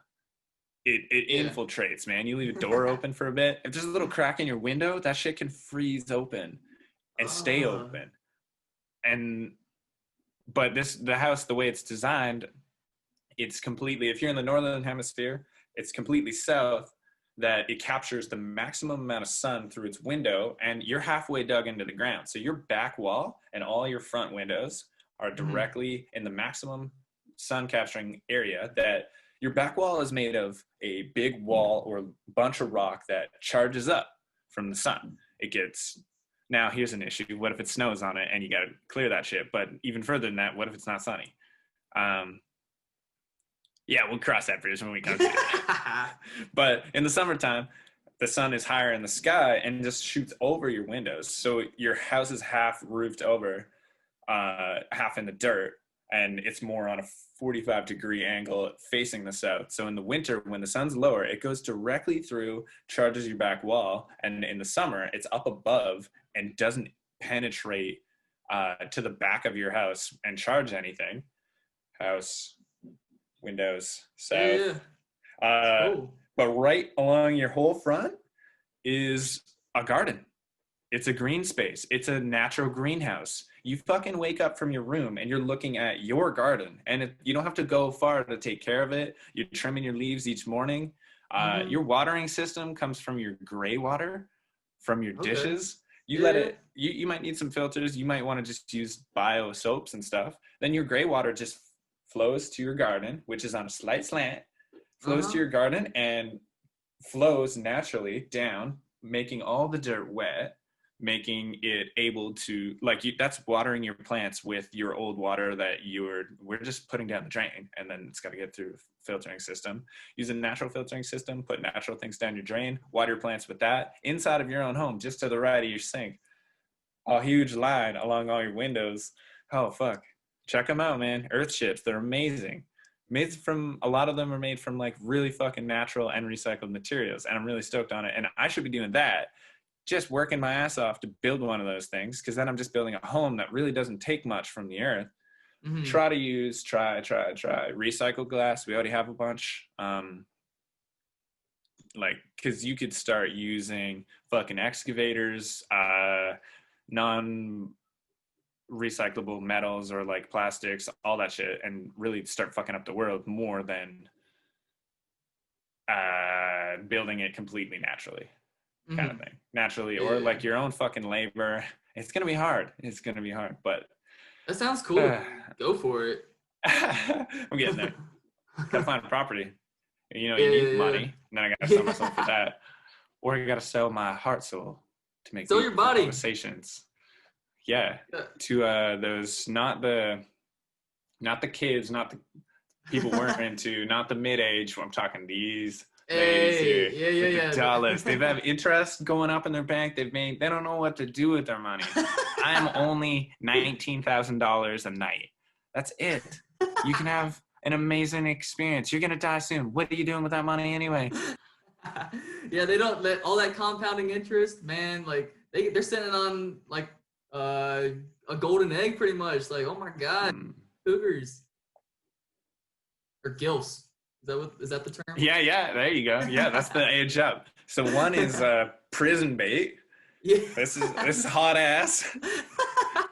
Next level up, cougars and then gilfs. Okay. Yeah, which works both ways, grandfather or grandmother. That's how I'm gonna have to describe it to the girls that like when I'm wooing them. Like I'll just go, yep, prison bait, you're hot ass right here. Yeah. Gills, yeah. Hot ass or whatever you want to say for it, like hot ankles, if that's all you're allowed to see in your culture. Can't believe she showed me her ankles, man. Yeah. It's fucking hot. She wants you. Man. Growing up, love the accent. And then how did you go to Bangkok before you ever went to Germany? So I went to Bangkok with my sister when it's like me and my sister's first trip to like together, but like also like alone, without like parents, without like it was us. It was like when she was 18, I was 20. And so we went to Bangkok together, and that was like we went to Thailand. It was a fun time. Is that when we saw you? No. Like the second time, you saw me the second time I went to Thailand. I just like Thailand so much. I was like, man, I'm coming back. Like this is but yeah, so I traveled. So I'll let me get into the you said what changed my life? Yeah, man. What made you drive a certain way? What makes you walk the walk? So I grew up more like the stereotypical American dream kind of lifestyle, just like both parents working 9 to 5, lived in suburbia, then I went to college. So I studied finance and economics, and so I was like my dad was like, I didn't know what I wanted to study. He was like, go study finance. Like I didn't want to study engineering. So he's like, go study finance, work with money. I was like, okay, whatever. But so like I thought I wanted to be an investment banker, so I studied real hard, made good grades, and had a couple internships. But then I got like the big internship, the one at Bank of America, like into banking. Then I could have like the foot in the door, get to my investment banking career. Maybe like, is that what I want? So I went to do that's what my whole goal was for 4 or 5 years, studying my ass off, doing my thing. I get there, oh my god, I fucking hated it. Like the culture. The fucking culture, like for how long were you there? Like a week? What are you talking about? You got into the office? Yeah, so like I was working at the Bank of America corporate center. Wearing a suit. Yeah, like the headquarters in Charlotte, and like so I was like an intern like for the financial management program they had there, and like it's a pretty like exclusive program. Like it's like in the state, like everyone kind of knew that program. It was like a big deal kind of thing. And so I got there, but man, in that environment, everyone's a shark. Everyone's there just to like backstab you, just to get higher up in the food chain in the bank, like to get to the next hierarchy. Like there's no teams. Like there's a team environment, they say, but everyone's out for themselves. Man, I realized when I was there, it's like you have to be so two-faced. Like you're so afraid to say anything. Because like it could maybe be something could be said against you. Like I was like when I was in there, I could tell I was so two-faced because I couldn't be my own self. Like I was like having to like be very nitpicky with maybe what I was afraid just to say anything wrong. So like everyone there was just the queen and kings of small talk. You never want to say anything deep because like it could maybe be used against you.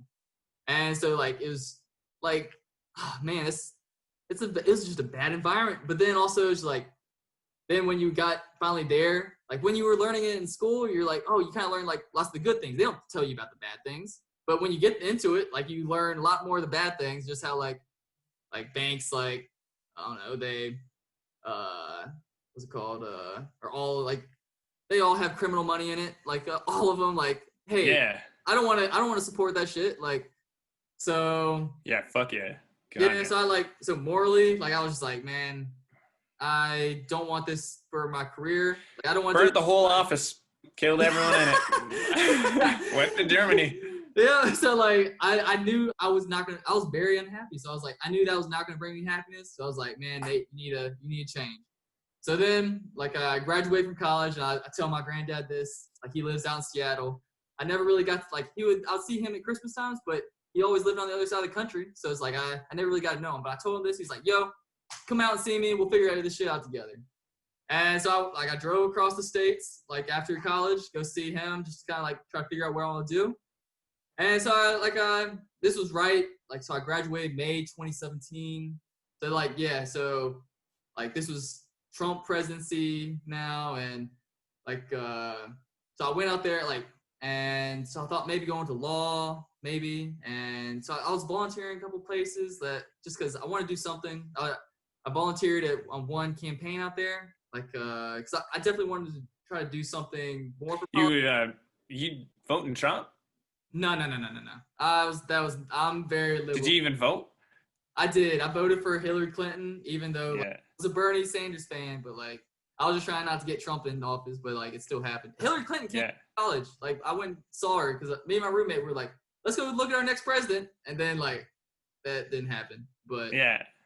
Like, but yeah, so after like Trump got president, like I was like, man, I feel like I need to do something more for politics, you know? So I was like, so when I was out in Seattle, I had volunteered on this one campaign, and it was just like this really cool girl, Maka Dingra.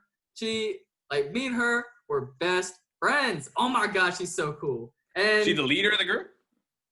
She was the candidate. And she was running for a state Senate office, and it was a big deal because it was going to flip the Washington Senate from Republican control to Democratic control. So it was a big race. And but so like I would go with her to go like canvass, and like we were best friends. Like we would just tell each other everything. Like it was a really cool time. And like in my opinion, like we definitely need way more females in office. Like women just need, like they need to have more of a stake in politics. Like, oh my God, like, and plus, I don't know. In my opinion, I wouldn't mind just a government just all with women in it. I would love that, in my opinion. Yeah, let's see how it goes. Yeah, that's just me. Like all wars have been created by men, pretty much. Like, hey, let's give the women a shot. Maybe we wouldn't have war. Like that would be amazing to the world. Wonder what kind of war we would have. I wonder, man. A woman war. None, actually, probably. Yeah, probably. Like, I feel like they have better communication skills. Like guys, they're just like, I'm not gonna talk about that. Let's fight. Let's duke it out. Let's fight it out. Like, dude, they're more diplomatic about, like they're talking out like, hey, like there's a solution here. Let's find it. And but yeah, so I was like I volunteered at another spot, but like it, like So you felt like by doing things more, you wanted to get more into politics. Why? Because you believed that was the change needed because Trump was coming into play? Well, like also I was like, man, Nate, should you become president? Like I was like, I was like, I feel like, cause after visit with grandpa, right? Yeah. Like, so after the bank, I was like, man, like, I was like, that's totally against my morals. I want to do stuff that's good for the world and be a better person, like, to the world, and have better, like, and think more ethically. And so I was like, man, you need maybe a place of power to try to put those like initiatives into place and stuff like this. So I was trying to think of like how I could make the world a better place. I was like, maybe be president, and you could maybe try to do it. But then I was like, man, president's just like a puppet for like elites, pretty much. Like they're just like they're puppets for corporations. They're like, they don't really have as much power as they think they do, in my opinion. Like so I was like, I stopped having that kind of they got power but not enough like they can't fucking change everything to Exactly. the way they want it. Because also, holy shit, there'd be some people with an issue with it. Yeah, that's true. So then I was like, so I just thought like I don't want to go into law anymore because I was like, law and banking is pretty much the same. They're cut from the same cloth. Like, don't go do that. Like politics, same cloth. Like, so I was like, what can I do to like? I was still trying to find myself. So then I was just like, Nate, buy a ticket, just start traveling, just start working around, see, and just How, where, you know, you got your mind imagining traveling. Where is it that mind went? Where did you feel, you're like, yeah, traveling to? So, like when I was in Seattle, like my sister was studying abroad in Costa Rica, and so I was like, "Yo, I'm like, Awesome. yeah, I went down there just to like visit with her, travel around a little bit, and go around little places on my own." And I had an amazing time. And I was like, "Yo, this is the way to live. This is what makes me happy. Like I get to meet people all the time, and like also get to because so what I really like doing is yeah, talking to people, like just building relationships. Like I really like socializing, and so in being able to do that with someone new and multiple new people every day, man, there's something that just brings so much joy to your life. And so like that was the first time I really got to experience that. I mean, you do that in college, but it's like to do that with people from different backgrounds all over the world. Man, there's something about that just So some people aren't comfortable, eh? You know, there's something about, I think we share it, the comfortability to want to talk to people, to, I don't know what it is. Maybe they, is this going to be overconfident? But we are confident in ourselves and think that we rock. So when we talk to people, we give people an attitude that looks like you can rock too. yeah. Because I give it, like, I'm not putting you down, but I'm really happy about what I'm doing. Mm-hmm. And when we talk, you find out more about what makes me happy. And then people will be like, maybe I need to do something to make me happy too. Or maybe I want to try that thing. And then it's a variation of that workout that makes them happy. I feel that. I feel that. And like also people like you have to see it as like everything is a skill to learn and like socializing, that's a skill to learn. And like doing it every day and meeting new people every day and going through those same steps, you become a pro. Like and I feel like you just learn like your like body language. You learn so much about body language, just relationship building, how people just think and interact. Like there's a like you learn so much And many different ways, right? Because other yeah places on the world, they do it different. exactly like it's like I feel like honestly like the last 2 years of my life that has been I think the thing I've appreciated the most was definitely like in myself it was the social skills that I've built from just doing that every day and like because I swear like you learn so much about just how people feel, like the body language, like the just how to always like to have a good conversation, like because like when you're a kid, like you're thinking like oh you're always so scared like to maybe do public speaking or like when you're with a girl like your first date, like the conversation's kind of choppy, but like at the point we're at now, like where you've done this like multiple times every day, like meeting new people from all backgrounds, like you don't like it's really rare when you have a bad choppy conversation. Like it's like and now it's like it's almost like almost every conversation is like it's a really good fun. Something has to be wrong. Someone has to take a shit or something. And you're like, hey, how's it going? Where are you from? They're like, hey, Germany. Yeah, it's just 1 second. Like, and you don't see that person again. You're like, oh shit, do I not have it? What did I say wrong? How did I do that? I always think about like the times where I fuck up now. Like it never goes off my mind where I'm like, hey, like, God, like, why did you like you should have done this and this and this instead of like, oh man, like, but it like it's so rare like you're able to remember those times instead of like, if it happens all the time, then it's like you just want to like you don't remember all the singular times, you kind of just like put it out of your mind. But it's just the general. They're all in there. The experiences we could all find them through enough meditation. Every single fucking thing we've done and stuff, but in the prefrontal cortex or whatever's going on up here, can't remember all the individual times. But okay, so I thought like I liked you because I don't know, had nothing invasive to say to people. The accent's fun for me. Like, I always love any sort of accent because I don't know why, it's just fucking sweet. It makes me feel like I'm traveling. You Uh-huh. had you had enough go-to and enough confidence in yourself to not do anything lame, I don't think. When you would think before you agreed to do anything with us about what you were doing. You're also doing push-ups lots with each morning. You had your headphones in. You were not giving a shit. Shirt off, doing whatever you could on the stairs, doing it pull-ups on some shit. Like fuck it. Like I don't know. I want to stay healthy even though I'm traveling. Like it's hard to find a gym. Like I'm gonna do some push-ups. I don't care if people are watching or like if they I don't know take like I'm just doing mine or take offense to it. I'm just doing my own thing. Just let me live my life. It's inspiring and like helpful because people catch that and they just think about what they're doing with their time. And like, if you think about it, you only do that for a little bit. Then you come down and join the circle as everyone's, a lot of people get out of bed and they're like, it's time to join the circle of people and see what's going on. As opposed to, nah, I'm going to take care of myself for a bit here, or I'm going to go do my thing, which is taking care of yourself in that interesting temple that I need to get to at 7 to learn this sort of dance that they do each time. Whatever it may be. Did you come with me and my brother to the drum festival? Where was that? You don't remember. So. It was in a school. It was such a walk, and Bangkok's huge. And fuck, I'll tell you what, when you're traveling places, people use Facebook events, and then you target the area and you say near me. As long as your location's on.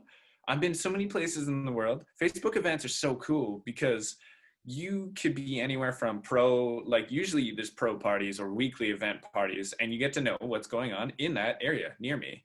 But there's also anything anybody puts publicly. So you got comedy, you got food festivals, you got food classes, tutorials, painting people nude, and also fucking house parties. People have a house party. If they don't set that shit private, it's fucking public, and you can fucking end up at some house parties, and you find out on Facebook. And if you got a case of beer and a smile and you got a nice attitude like us, no one's gonna get you out of there because it's big enough to be on Facebook. Like, anyway, you can find that. But what I found was a fucking drum festival, and turned out to be, I didn't understand the language. I just understood like drum festival, or I translated it or something. Walk out there and just end up in this auditorium in this university, and it was just a presentation on all these different drums from around the world and all these drummers, which was so fucking unique. And just not that many people, like 20 or 30 Thai people, and can't talk to them, but they're just, it's the translator is saying things in Thai, and the guys showing up, like, I want to say one was from Scotland, one was from like Brazil, and they're these drummers, and they have all these different drumming styles and all the fucking drums you could think of behind them. And then at a certain point, it was just jam time, and we're all playing with drums. Like, people were scared to get up. I wanted to get up for sure because I ended up being one of the guys that could, I don't know, try to hold a rhythm with who's going to show up. Is this a drum school entirely? Or what kind of school are we even in? Just trying to talk to people, make our way up to the 5th floor to find a girl to be like, yeah, what is going on here? It is so hot too all the time there. Yeah. But that's cool. Like, I'm going to definitely check out those Facebook events. Like, if you get unique experiences like that. Yeah. Oh, even in where you are now. And then you can look at preemptively weekends like ahead of time. So scroll through, look for Friday, Saturday, and near me like 30K. Unreal. Pretty sweet events going on. You'd be surprised. And it gives you a lot of ideas of what you can do. Slam poetry, comedy, stand-up comedy, open mic, jam sessions. Oh, great way to meet friends too. Because I went to, and I've known about this trick for so long, I guess. In Barcelona, I just did the Facebook events, and one of my favorite dubstep artists was playing. Went to the show. The club opens at 10. The event doesn't start at 10. Not in Barcelona, Spain. He didn't play till like 2 a.m. I got there with a British guy, and he's like, "Yeah, I made the same mistake." We were just both there. We ended up, times, man. Would have been 19. He had MDMA. I don't know. I've been out on my own for long enough. Like, what's going on? This guy made it here by himself. He seems alive. Let's try some MDMA. And ended up running into a fucking amazing girl, just going out to a show that I was super comfortable in, very confident, cool story, how I ended up there. Felt the love, obviously, from MDMA, releasing a lot of serotonin. That should have fucked your mind up. That'll send you on a wave of imbalance, especially later in your life. But amazing girl, spoke 3 languages, hanging out.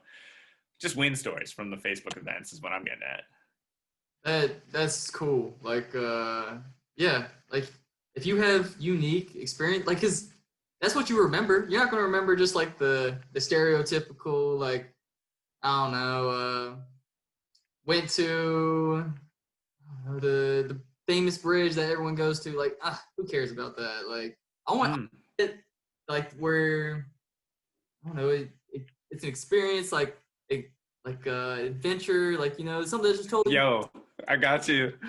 Fuck. I'm the same way now, traveling for so long. Okay, we got all these cities, right? And all these big churches and statues, and there's free tours, and they do the same goddamn thing. And history isn't like that different. There's a different guy, different name that did a certain something, invaded at a time. Now this religion is the dominant one, and that's why these buildings are like that. And it's like that. I did it a lot because it is kind of interesting, but I got bored of it. And I just thought what people need is that same kind of, well, how do I feel in these ancient badass cities? I want to go on an adventure. So I was working at this hostel. You have to volunteer to do an idea. Now, what people did was take people out for cake on like cake and coffee day or ice skating or whatever was local. And my idea was adventure quest. Ooh. What the fuck's an adventure quest? Man, I don't know. My brain activated in the creative flow state. And what I ended up doing was like giving them a candy, saying, "You've just been poisoned. We need to go out there and find the cure." And on my way, I've already done the free tours. So I have all these facts about everything. I'm telling them facts along the way. I've given them the opportunity to find the cure. We go find I make them go through this fucking abandoned building to find booze, which is the magic energy giver and like loving thing. And it's just this cheap bottle of fucking rum or something, but it looked really cool. So they go out, find that, they get to share it. They lose their names, so they need to come up with their own to identify each other. So no one's got names, and everyone is meeting each other. This is a free tour that they've grouped to do. They don't even know what's going on, but they showed up. And I'm wearing ridiculous shit, trying to look like the High Wizard or like the guy. And so from there's like, I just made it together somehow. It just worked out. If you put enough thought into it and you work in the moment, like on the bottle of rum, there's the captain, and there's a captain statue you have probably seen in town. Does anyone know where that is? Oh, I do.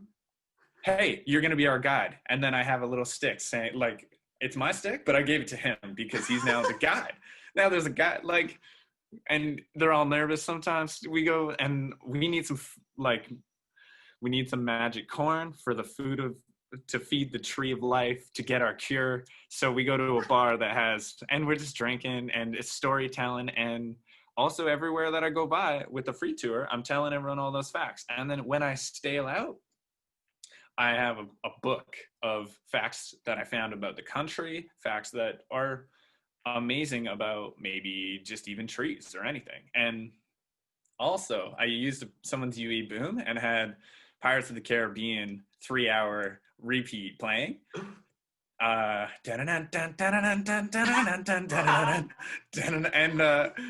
just keep that going the whole time. And it's like, we must ride. We must go now.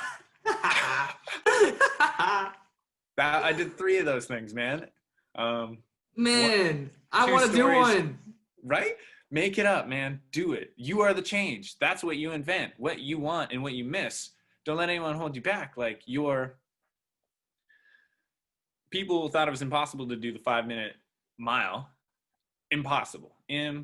So if it's not in our possibilities, we're not going to do it. And some fucking great guy just knows that, and he defies what everyone else says and says nothing's impossible. And you walk through your day. Don't let your voice stop you because of what other people say. Rhyming that. But nothing's impossible. Have a look at that. Yeah. Now try to figure out how it's done. So the guy runs a 5-minute mile in a month. Tons of people are doing it again.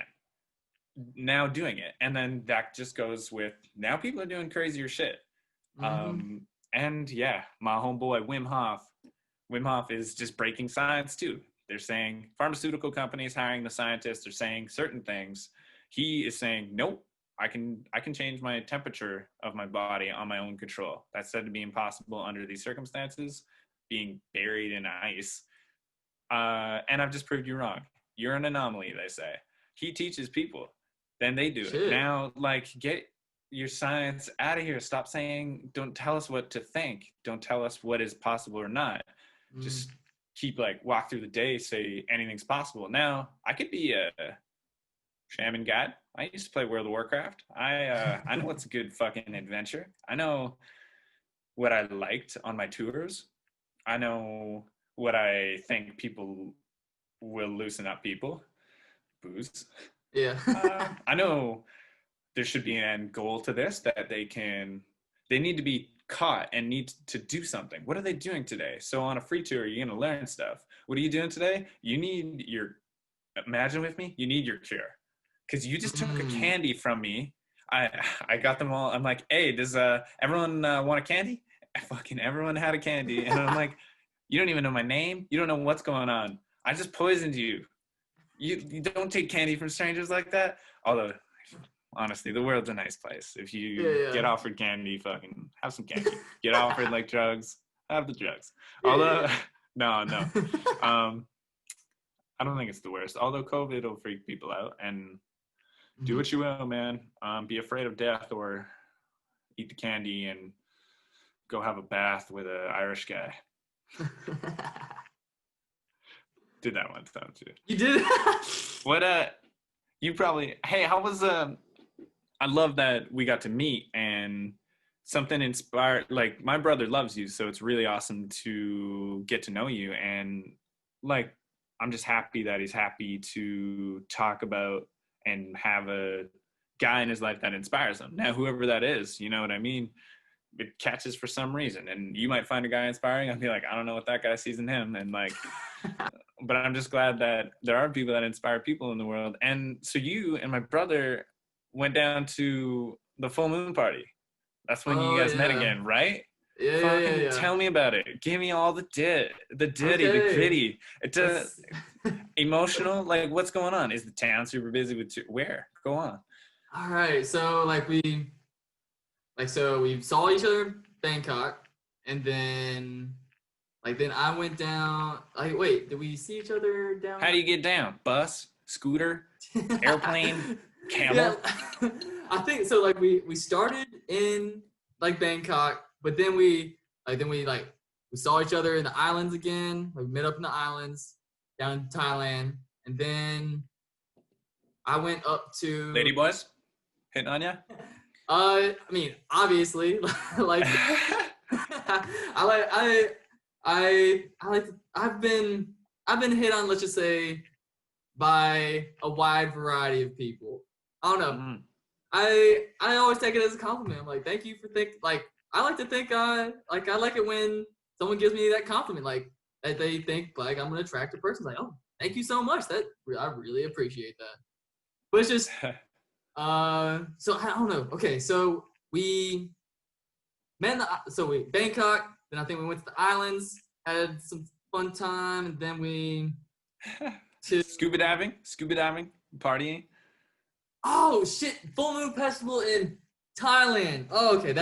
Is that full moon party? Oh, okay. So yeah. You like classic, worldwide known. Yeah. So the islands. So it's like we were. It was Koh Penang, and like down there. That's a cool fucking island. I like that island a lot. Like, good freaking street food, good food. But price overpriced, dude. I mean, overpriced. Like, it's the islands. Like, Mm. north, like, you find, like, it's pie is even better street food, but it's even cheaper and, like, way more vegetarian, vegan options. It is solid up there. That's my favorite spot, pie. But, like, and also the partying's amazing. Also, you find shrooms real easily. And, like me and your brother, we had a shroom experience. I want to talk about that after. Okay, like, Dude, that shit's lit. it fucking is.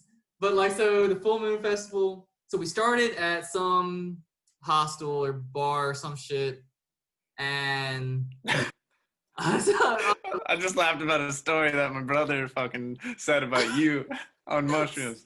But you started at a hostel. What are your intentions, man? What are you feeling? Like, is it getting heated?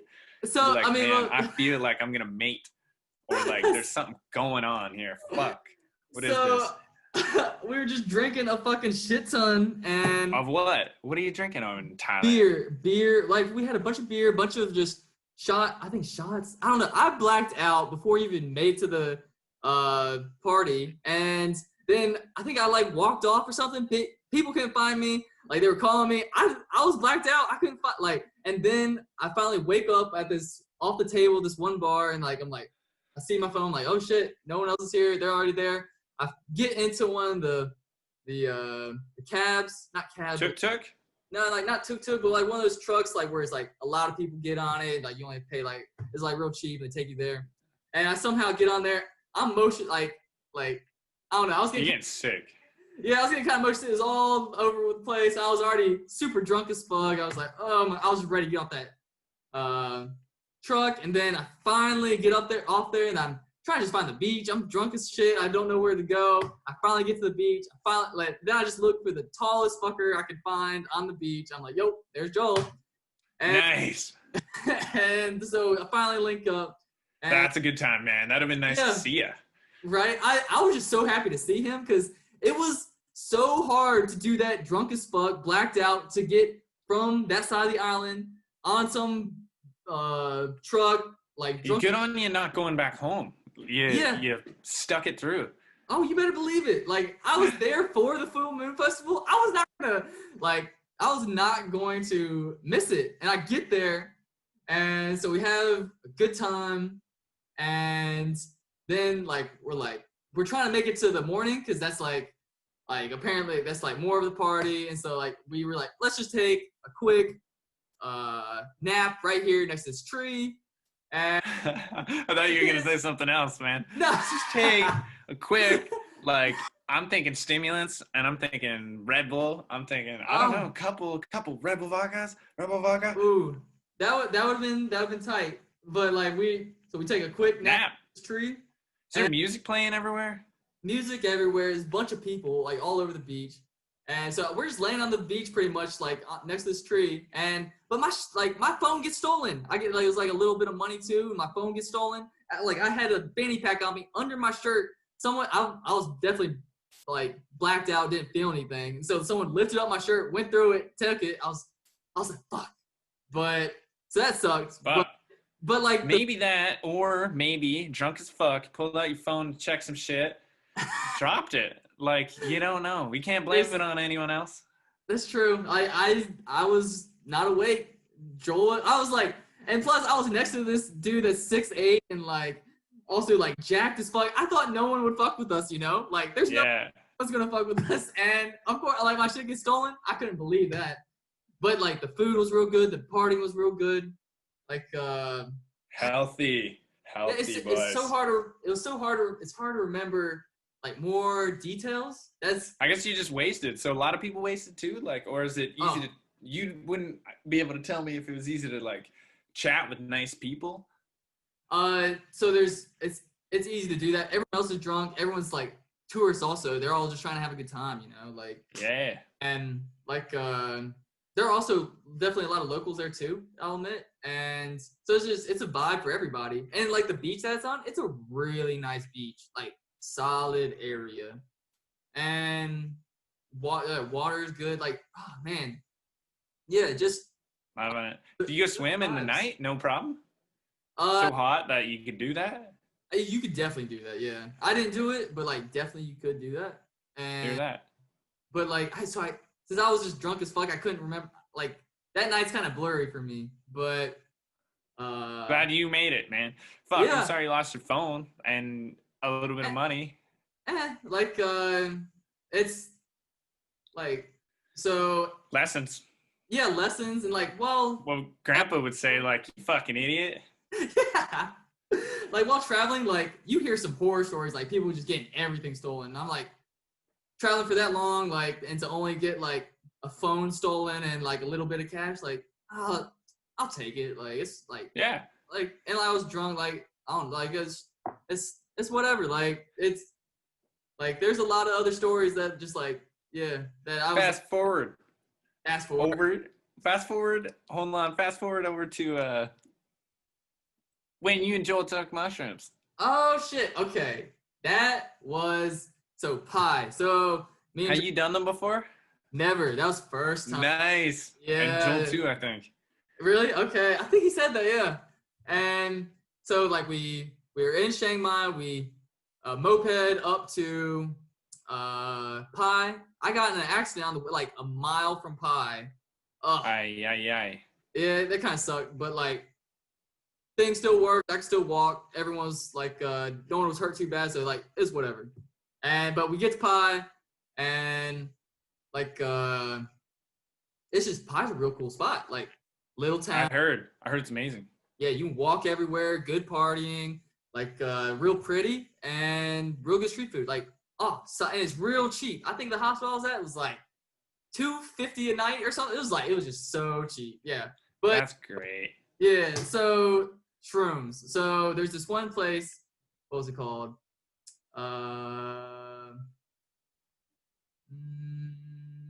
Bangkok. I cannot remember, like fuck. It's like Bocha, probably. Paradise something. I don't. It's something. But like, so we took it at this one spot, and it's just it was a shake. Like it was like a shroom shake, and so like we. Did you see them make it? Didn't see him make it, but you could definitely see the shrooms in it. Like you see I him. wonder how fucking strong that is. Like it. I don't know. Like our trip lasted for like 4 or 5 hours, but like so when we first had it, like that's what we were wondering. We're like, this thing, it's not working. Like it's been like 30, 45 minutes. Like this thing is a piece of shit. Like, are you sure they didn't put weed in it? Because like it felt kind of like a weed hide at the beginning, and like we didn't know if it didn't really feel that strong. We were playing some pool, and we're like, let's keep walking. Let's walk. Let's keep going. And so we make it to. So Chris is with us too. So you saw Chris was love him. Yeah, good dude. Hilarious. Cool dude. Big man. And chef. He's had shrooms before, but he was having a bad trip. He felt like bad to his stomach. Like he wasn't having a good trip. That's the thing. Yeah. Yeah. That's a poison, man. That's digging India. That's mushrooms. And so like we get to this one other place with a pool. He jumps in the pool, like he's feeling good. Like there were some other people we met. He was talking to them. But me and 30 minutes after you walk to a place, just looking for a party, looking to hang with some people. But yeah, no idea that you're about to be like overwhelmed by your own senses. Oh man, like so it hits us at this place. And so me and Joe, we lay just on these chairs, like looking up. Reclining chairs, yeah, classic poolside. Yeah, and like looking up at this roof. And the roof has, there's kind of umbrellas with the little fray around the like sides of the umbrellas, like those little fray things. And so we're both just like, it's starting to hit us there. We're both just kind of staring.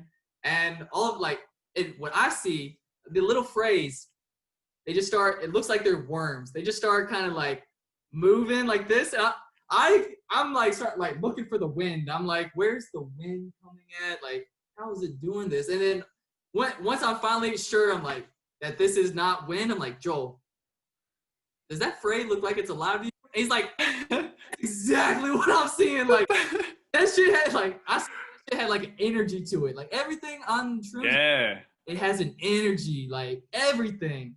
And so we're like, okay, we gotta keep moving. Like, dude, you're hilarious. Joel told me this thing. You didn't know whether or not to take your shirt on or put it off. Like, but you were like really having a hard time deciding whether or not to get your shirt on or off. Maybe it was after the pool. Like something was going on, but I just laughed about it. Like, Nate, man, he just didn't know whether he wanted his shirt on or not for like 10 minutes, man, before we were leaving. Joel could have been looking at you and just think it was 10 minutes and trip about it and be like, he's moving his shirt so much, man, and think it was 10 minutes. Could have been just 30 seconds, like 1 second mistake, being like, I don't know if I want my shirt on. Yeah, I do. Yeah, let's get at it. We got to go. Was Chris with you? Nah. So Chris, he stayed at the pool. Like when we were leaving, like he stayed at the pool. Like he was having a bad trip. His stomach kind of hurt. He just want to stay in the cold water, feel good, you know. And so, but we're like, we gotta keep moving, gotta keep seeing, gotta keep moving. And I don't remember the shirt thing, but that makes me laugh. Like, yeah. But so we keep moving. We're like, where do we go next? I don't know. Like, so everything, all the trees looked 2D. Like everything, it was like not 3D, 2D. It was like so different levels of 2D, right? Like some trees closer, some were far. Yeah, it's like it looked like you're in an old '90s video game or something like that, and it's like it was ridiculous and bright colors, very bright colors, like neon. It looked like, and I don't know. Yeah, and so like we went to so we crossed the bridge again, and we went down to the river. We're like, let's go sit down on the grass and go to this river. And I remember I sat down and my hand touched something red. And I remember I thought that I was blood. I was like, I just sat in blood. I was like, should we leave? It probably just kept. But it's like, I was just like, that's when I was like, what the fuck? Like, holy shit, what the fuck? I don't know. I was just, what the fuck? But then, where did we go to? I don't know. We just walked everywhere. And tremendous. Like, so were you guys talking a lot? Were you able to? Or do you think you just kind of walked around in awe together? Were you able to talk? It was definitely, I think, both. Like, because we were trying to keep the, like, always going. Trying to keep the, like, you know, the adventure kind of going. And because it felt like a quest. Like how you were saying, it was like and, man, what were we, I can't remember. I know we were talking about, like, what we were seeing, what we were feeling, like, and, like, how it just had an energy. Did you ever get, like, you nervous? I guess you're nervous when you saw what you thought was blood. That was the only time I was nervous, but I remember telling people, like, that was the happiest I've ever been. Like, I was so happy. Like, I'm a happy person, but it was just like, I was so happy. Like, it was like, there was nothing, like, down. Like, I was on cloud 9. Like, that was a real good time. And, like, we walked to this one, like, towards the end of the high, like, we walked to this one spot where it's like mountains in the background, sunset, like the field, like it was really pretty, and like it was just still, like, everything had that high. But like we met up with some more people that took shrooms like around the same time, like we were all kind of tripping. That's funny. They did you know before they kind of end up and feel you guys out? Because sometimes that happens. Well, you end up in a spot and you flock to the same spot. Because we went back to, like, some of the bars that sold those shroom shakes, and we talked to some people, and, like, and they were like, yeah, we took that recently, and, like, they were feeling it, and, like, we're like, yo, let's go, let's keep the party going, let's walk to this next spot. And, like, we grabbed a beer, is it sunrise? I don't know. Then we sat, like, and it was like this one, I guess, bar, but it was like where people would do, you know, like the fire twirling, doing, like, there's lots of the circus stuff. And, I am, man. Love it. Yeah, I love it too. And, like, when you were high watching that, it was like you couldn't take your eyes off. You're like, holy shit, what the fuck? And, like, yeah. And so I took shrooms, like, 2 nights later too. And, like, I went to that same spot, and they had at night. I took it at night this time. Like, we took it during the day, but I took it at night the second time. And, like, I took it with this one chick, and we were watching, like, fire twirling. Like, it's a fire show, fire twirling. The fire looked alive. I looked at the stars. It looked like fireflies just jumping around in the sky. It was wild. Wowza. Yeah. So, yeah, different outlooks. And, like, for me now, I kind of get some anxiety feelings, like, good with the bad. So I go into, like, these little pits. Not nice, but they help me learn. They help me figure out what I'm afraid of, figure out what does make me uncomfortable, and then it's just like, there you go, Colin, check out these patterns that I can make you, like understanding that you can't just have everything without your stomach hurting a bit, or that thought that, I don't know, is there a jaguar in this forest? Do they have jaguars in Thailand? Joel, do you know if they have jaguars, and how big are they? You're like as big as the jaguar. Did you take them on? There's like 8 of us. What if there's 8 jaguars? I don't want that fight, man. I don't want that fight. This is their turf. I surrender, man. I surrender. They got the homeland experience. They know what they're talking. They know this land. Like, oh my God, like it's like the sports, like going to the home territory. Like it's hard to do that. But, yo, Nate, you struggle with depression at all? So, I'll admit, like I'm a generally like happy person. Like I think me too. Yeah, like I'm generally happy, but sometimes like since I'll admit, like I don't really know what I want to do in life. Like I'm still trying to find my path, and like that's like it brings that little bit of like, you know, that little bit of stress, or that little bit of, and like that you get into that kind of like sometimes I wonder like is that am I depressed right now? Is that a depression? Like I like to call that anxiety in a negative sense. So anxiety, I like to say, is more thoughts than usual. Like I could say when I want to sleep with someone, I get an anxiety, and it's filled with sexual ideas. So my idea of anxiety isn't directly correlated with everything being negative. It means just like increased brain thought and a lot of words, a lot of ideas. So I get some anxiety for not knowing what I'm doing in 1 week, and I'm in my buddy's dad's apartment on his couch, needing to leave the country, and I thought I could get a visa. What the hell am I gonna do? What the hell am I gonna do? I told all these people this stuff. Like I usually hold cool. Like what I'm gonna go fly to Toronto because I can't even fly all the way to Calgary to just stay with my grandma or something. Okay, I guess like I feel like some anxiety sometimes. Then like because I'll admit I try to be like. You ever had a panic attack? I'd say no. Like breathing heavy, passing out or something? Yeah, I'd say no as well. Yeah, like an out of control breathing panic attack or something. Like lucky us, dude. Lucky us. Yeah. Maybe it's in our time, and we'll be asking people who have like, how did you get helped, and we'll just keep helping them in whatever we do. I'm not sure what we're doing. Music production. Like, yeah, I haven't. But like, so what? Like now in life, like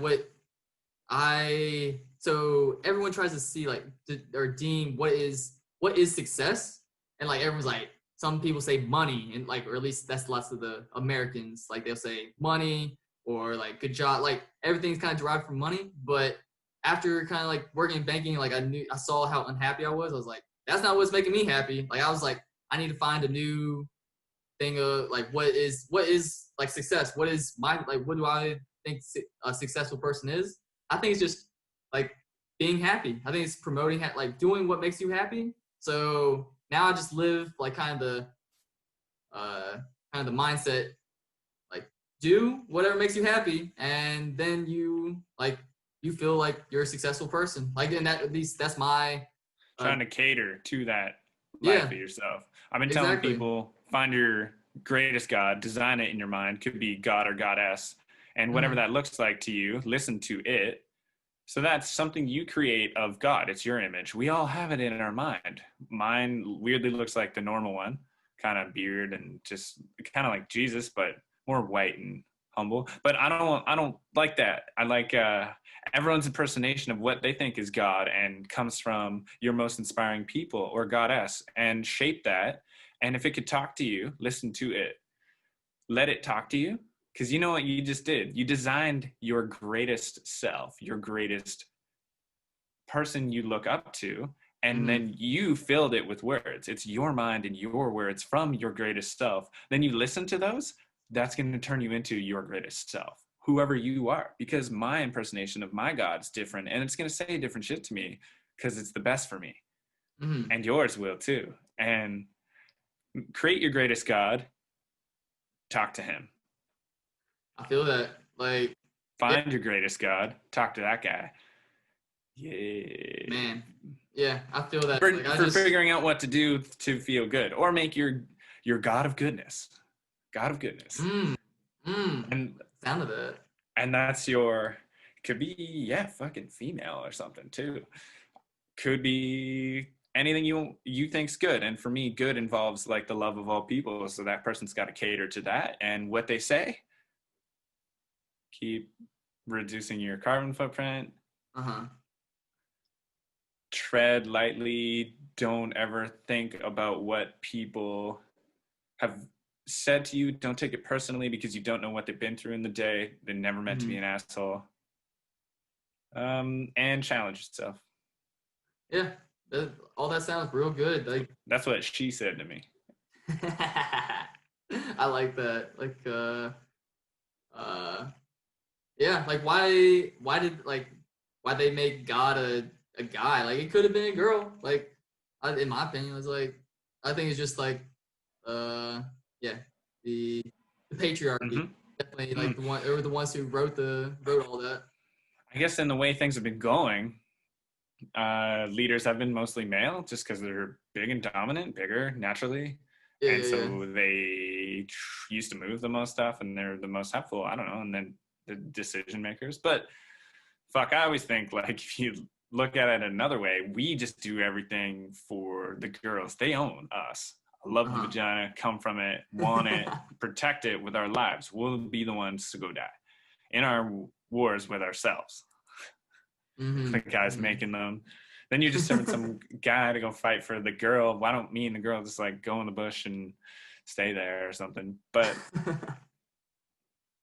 that done with that point? Maybe. Yeah. Oh, I wanted to say, so I don't know how much you look into depression. And my brother said the same thing, about the mushroom experience. And it was the best news I heard on the phone for a really long time, was he was the happiest he's ever been, and it carried on. And he felt, I believe he experiences a lot of anxiety through his practice and his ways and the body he's been given. And he just said, I had no problem going up to groups. I didn't feel all the stuff I felt before. I was happy to be me, or I don't want to put words in his mouth that way, but he just had more confidence above himself to do more things that he never saw coming. It wore off in a certain way, but that idea, and he's always done that, is there, which was not there before. And that was so badass to hear. It really made me feel good about the fungi, the psilocybin. That's real nice. Like, because I definitely think it was a growing experience. Like going through that mindset. Like it was definitely it's a learning experience. Like it shows you a different way of thinking, and it's like, man, like you take a lot away from it. Yeah. What would you say? Like anyone shouldn't have it, or do you not think it's a good idea? Where, like driving and stuff, probably, but I'd say like I'd say everyone should give it a try, but like maybe not abuse it. Like everything in excess is bad for you. Like think about it, water, you drown, or like money, or like everyone says that about money. You drown. Yeah. Lamps, you drown. Like I don't know, too much of anything is bad. Like too much oxygen will kill you, poison you, or whatever. Like just like anything. Too much of it, I'd say you abuse it and it's bad for you. So it's like, I think if it's done like respectfully and just like once in a while, I think it's a very good thing. Like and it's also, I like to say it's like it's a different way of thinking. Like you explore your mind more. Like I think it's so. Whenever I tell people, like whenever I'm high, like I think of thoughts that I would never think of sober. Like, and I describe it as, so there's sober thoughts, but it's like, so let's say I'm thinking of something when I'm sober. Like I would maybe drill down into that thought a few levels, but then like I would come back up to sober thinking. But then when I'm high, like I don't have to have sober thoughts. I can drill, like whenever I have a thought, I can drill down further onto that tangent, and then it creates all kinds of like different like dimensions of being able to think other things, like like different realizations. not Like, needing to go back up, but for mm-hmm. some reason you can go sideways or back the way you came in some weird way, down, back up. Some shit that you just don't usually do. And that could even be said in like the neural pathways in your mind. Usually they go same highway 401 to work, back, and then not late for work, have a vacation day. You can drive some fucking ways you want to drive, like to the lake, to just go by work, to give it the finger, to back over some other way you never come, and practice that loop for a while. You still got 401 highways, big and strong. Come back to it, but I don't know. Go down the other roads. That's such a good analogy, because like I feel like exploring different perspectives, especially your mind, like that only helps you grow as a person. I feel like it also helps you relate to more people and be more open to anyone and everyone's perspectives and backgrounds, and just like it's just I don't know. I think everyone should I think you should try it before knocking it. Like I think it's a learning. I think it's a very educational experience. Like people shouldn't just see it as like maybe like a party experience. Maybe like people also should see it as like that was a very educational thing I just did. Like I grew a lot like as a person. Like and the way I think in my mind. Like it's a powerful. And then there's ideas like the food that you eat is like a better designed car that can take you further on farther. Don't got to go to work right now. You can go on farther routes that you never could. So the food you eat, the things that fuel those cars / the neurotransmitters, electrons, all that shit, whatever those highways in your body. But hey, what would Joel say is impressive about you / what are you doing? You got any sort of sweet ideas on investing? Like obviously you do. What are you doing on the side? So for yourself. Right now, I'm trying to make investing work, because I want to keep traveling, because that's what makes me happy, and it's I feel like it's a fun lifestyle to live. So I'm like, man, what can I do to make money where I can do anywhere in the world, and also be able to fund that lifestyle. I'm like, man, I had a finance degree. I know a little bit about this. Let me give the investing a try. And so I'm trying to learn more about the investing and just trying that. And I think it's a smart thing to do, just because I think everybody should do it. Like starting when you're young is it's only gonna you're gonna start with a small pot size, but over time that pot size will grow and grow and grow.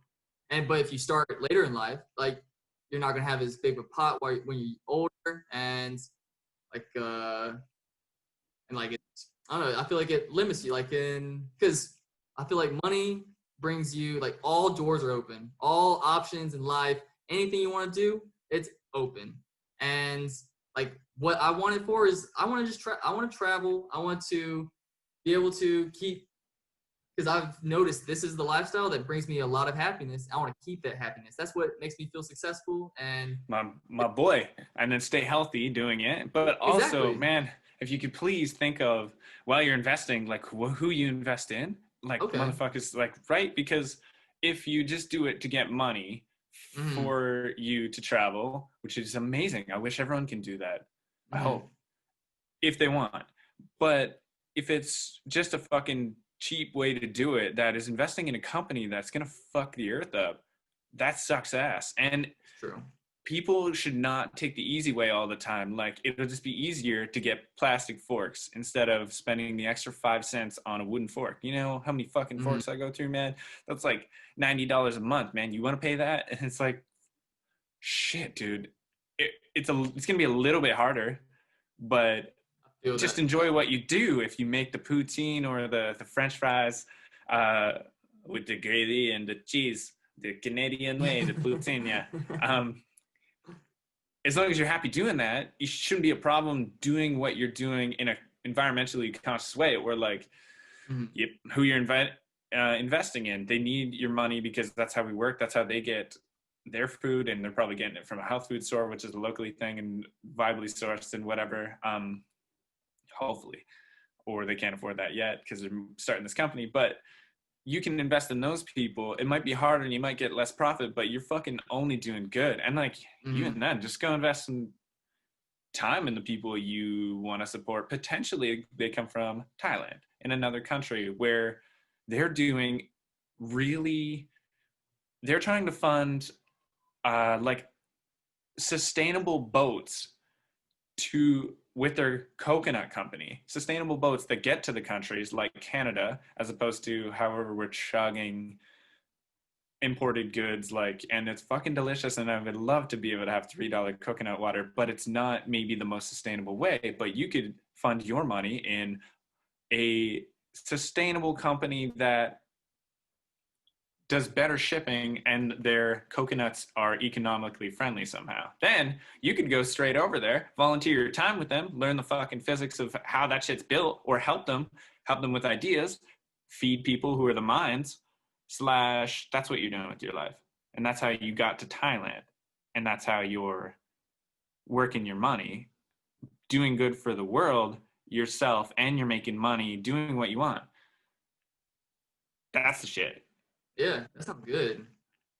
Like make it happen. It's not impossible. Yeah. I also see like investing as investing, like whenever you say, oh yeah, I'm investing, it sounds like, oh man, this guy, he sounds very like mature and like it's almost like very like elites almost, like, because I don't think that. No, I think gangsters. I mean, like the investing in the stock market, that's a very like elitist game. Like it's the game of rich people. Like there's not a lot of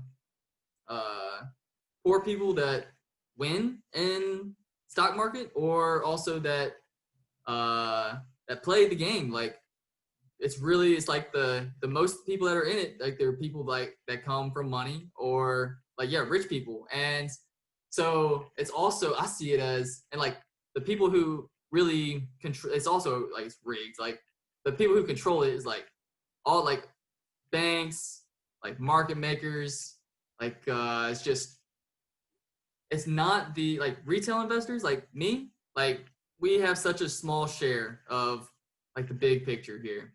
So I see it as like this is how the elite turn a lot of money into more money. And so the wealth distribution gap, it's only growing, and it's one of the biggest problems, I'd say, that's plaguing humanity.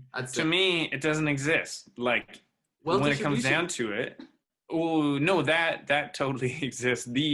But money becoming more money, and people so much so saying that their value is going up and they're going to make more money out of their money. At the end of the day, the money has the value only because we want it. So when it comes down to shit's getting so fucked that all we want is food, no one wants money. That guy who thought he was so rich, I'm gonna break into his house and I'm gonna take his food. Because I'm gonna be more jacked. I'm gonna be smarter. This guy knows how to play with numbers on the computer and how to fucking cheat and be a shark to people, and step over to produce plastic forks and be the plastic fork guy who invests in that Chinese company to sell them to the global market here. What good? That guy's feeding his family. It's like, man, we have infinite time now that we're not at war. We have all the food and drink we want, as long as we share our money and our food and drink, because there's so much. But then we limit it from people by keeping dumpsters locked and make it that you have to buy food, although there's plenty of extra food for everyone to have, to be able to think clearly, to be able to have enough time to find a way in society that they don't have to fuck shit up to get the dominance and power that they want. Maybe if we get those guys playing a fake ass video game where they can just have fake money and get really stoked on that and be like the best at that, as opposed to fucking up the actual surface of the earth where we're gonna need the food and stuff, and that gap's getting huge, and now we're gonna have a fucking war and innocent people are gonna die. Like, I feel that, like, there needs to be a maximum amount of money that you can have. Like, once people reach it, it's like, hey, you've done it. Like, you can't have anymore. Like, there needs to be a limit set. So then, like, I feel like then it stops that greed, and then it also stops people trying to, I think, destroy people will want greed, but it's gonna be tricks and lies, or like physical dominance, maybe, because you can take stuff worth the money, that there's only so much money, and then some fucking guys would come over and they can take it all, but then a whole bunch of people die because they don't have money, then you're the people with it all, and I don't know, I guess you're the dominating race, and that's good for the humans, I guess.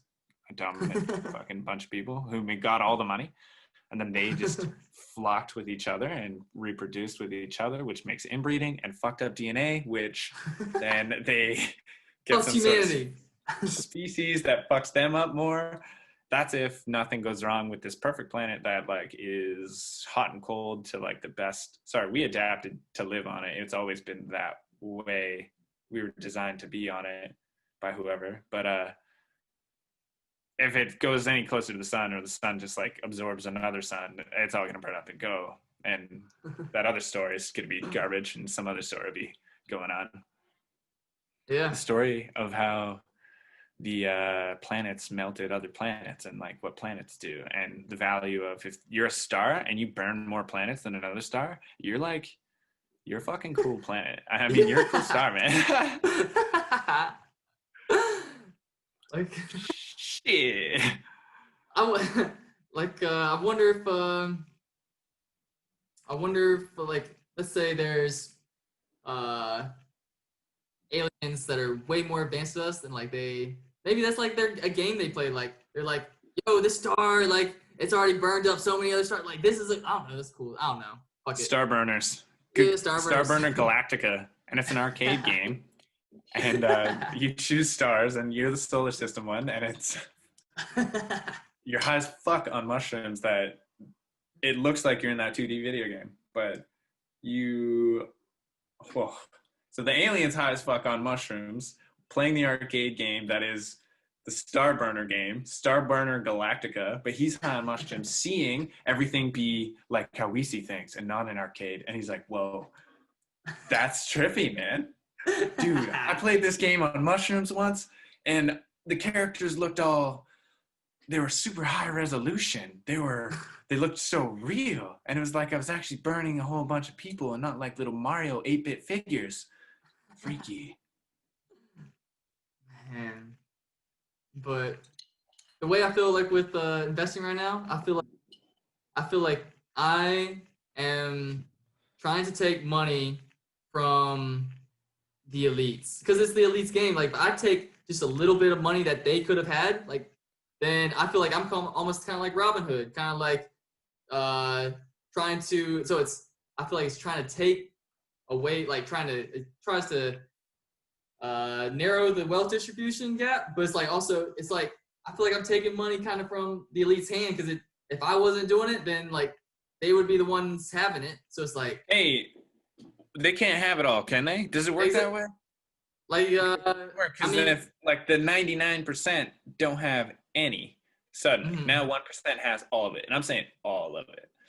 Can that exist? Will money have any value? Well, no, we'll have our own between the 99%. Well, if 1% then owned all technology too, like that kind of like they kind of like, so the people who get to kind of say what technology is designed, it's always the elite. It's always to help benefit whoever has the money. Like, whoever's funding it, it's going to benefit whatever their kind of vision or their goal is. It's not always to help the masses. It's always maybe to make this weapon, or to make this, I don't know, this technology. iPhone? I don't know. Smartphones? Why'd they do that? I mean, like, I feel like lots of technology, it's like science, like it can go. There's science. I feel like is it's an ocean. Like you can go anywhere in that ocean, but it's like you can make that path. But it's the elites who have all the money, who fund the science, who get to decide where that path goes. And so lots of the time that path always goes to benefiting them or benefiting, just like where they have control of where it goes, and they also will have control of the ownership of it. And so it's like then the dystopia could be if the 1% owned all the money, 99% didn't have it, but they also the 1% owned all the technology. Let's say like they'd have all the technology that could monitor all the 99% and make sure they were controlled so much where there's no uprisings. The 1% also had all the weapons technology where if there was ever like a skirmish, they could easily stop any of the 90%. Like it's just like. But we're the ones doing everything for them, probably. In this, I can't imagine what anyone would want with 99%. You got all the responsibility, and then what are you doing? Okay, so I just want them to give me more and more and more. Maybe if they reproduce and they keep that idea going where they get more and more. But at that point, I think it all falls back on them. Like, I think the castle gets so big it fucking falls apart. I think we can't build it as big as they want, and they force us, and it just falls and kills them. Now we're just these castle builders, and that's what mountains are. They're old, massive castles that have fallen and worn out. I feel that like when every empire that's ever been done, like, or every empire that's ever been created has always fallen. Look at Rome. Like next, like the American Empire, that's gonna fall too. Like every empire is like it will fall, and there's gonna be another thing that rises, and so it's like definitely. Like I feel like let's say like maybe stuff starts off on a good kind of platform, but then corruption gets feeded into the mix later on, and then things aren't taken care of how it needs to be, and then it crumbles. I'd say. I don't know. But. I hear. What do you have any fears today? You're nighttime. Appreciate you talking to me tonight. And have you had a fear today? Fear. Maybe you'll never get out of this overcoming thought process of the girl. No, that's not. I know like all time heals. Well, like time kind of heals lots of the wounds. All wounds, yeah. Yeah, so like I just know with the amount of like enough time, like it'll heal. And then also everyone knows the way to get over is to find the next person, you know? So stocks? Stocks definitely fear, worried, any? Yeah, what do you worry about today? Cars? Someone robbing you? None of that. Like Germany's probably one of the safest places I've ever been. But like I'd say it definitely stocks. Like whenever it goes down, you're like it's very stressful because like, well, at least right now for me, because that's what I'm trying to, because I'm starting it out, I'm new, but I'm just trying to make that like my almost like career kind of, but it's when I'm starting off with just a small amount, and so I'm like, man, I kind of need this to go up quickly. I'm always with each trade doing more risk than I'd like to. Like if I had a bigger portfolio, then I would manage my risk better. But since I'm trying to grow that portfolio really quickly, I'm taking more risk on than I'd like. And when the stocks go down, you're like, oh, like it plays like investing is a really psychological thing, and it plays with your emotions so much. It really weighs on your emotions. Like talk to Joel about this. That's the thing he hates the most about it, where it's kind of put him off because he's like, man, it really plays with your emotions, and you're just like, when it goes down, you just feel down for the day. But when it goes up, you are on cloud nine. You're like, oh my God, this is amazing. But it's just, it swings. It swings so much. Like that's definitely my fear. Like my biggest fear, like lately, is just like investing, because I've put all my eggs into this basket. I guess whether or not if the money is what you want and what makes you happy, then that chart you see, like between 15,336 to 16,100, you're like, that's how much happier I was between the 2 hours. And you're like, that's legitimately your meter. But if you can write that off from your happiness and just make it extra, then it doesn't decide, and it's just fucking like try not to get that psychological attachment. Fucking shake it, shake it, shake it. Have That's some true. mushrooms and Yeah. look at the numbers and believe you're that fucking Einstein or Stephen Hawking just in a chair, and all you got's numbers in your brain, and you're the fucking man, and you're gonna just invest that with no attachment because that's the rules to that chart that you understand is gonna go on. I know this shit. Like that's that's definitely the way to do it. They tell you they tell you when you're investing to have no emotions, because when you have emotions, you make bad decisions when you're trading. So like that's just what they tell you.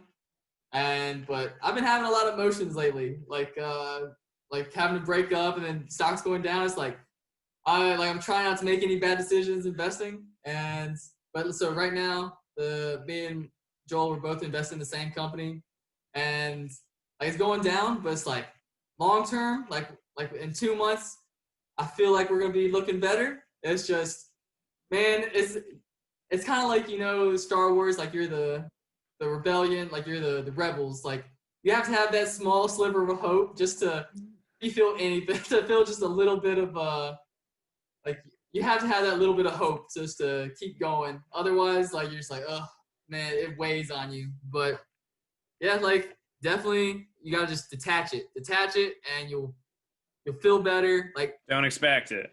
yeah, like, and then it's just there. And then just take a few bucks for some groceries, feed your friends.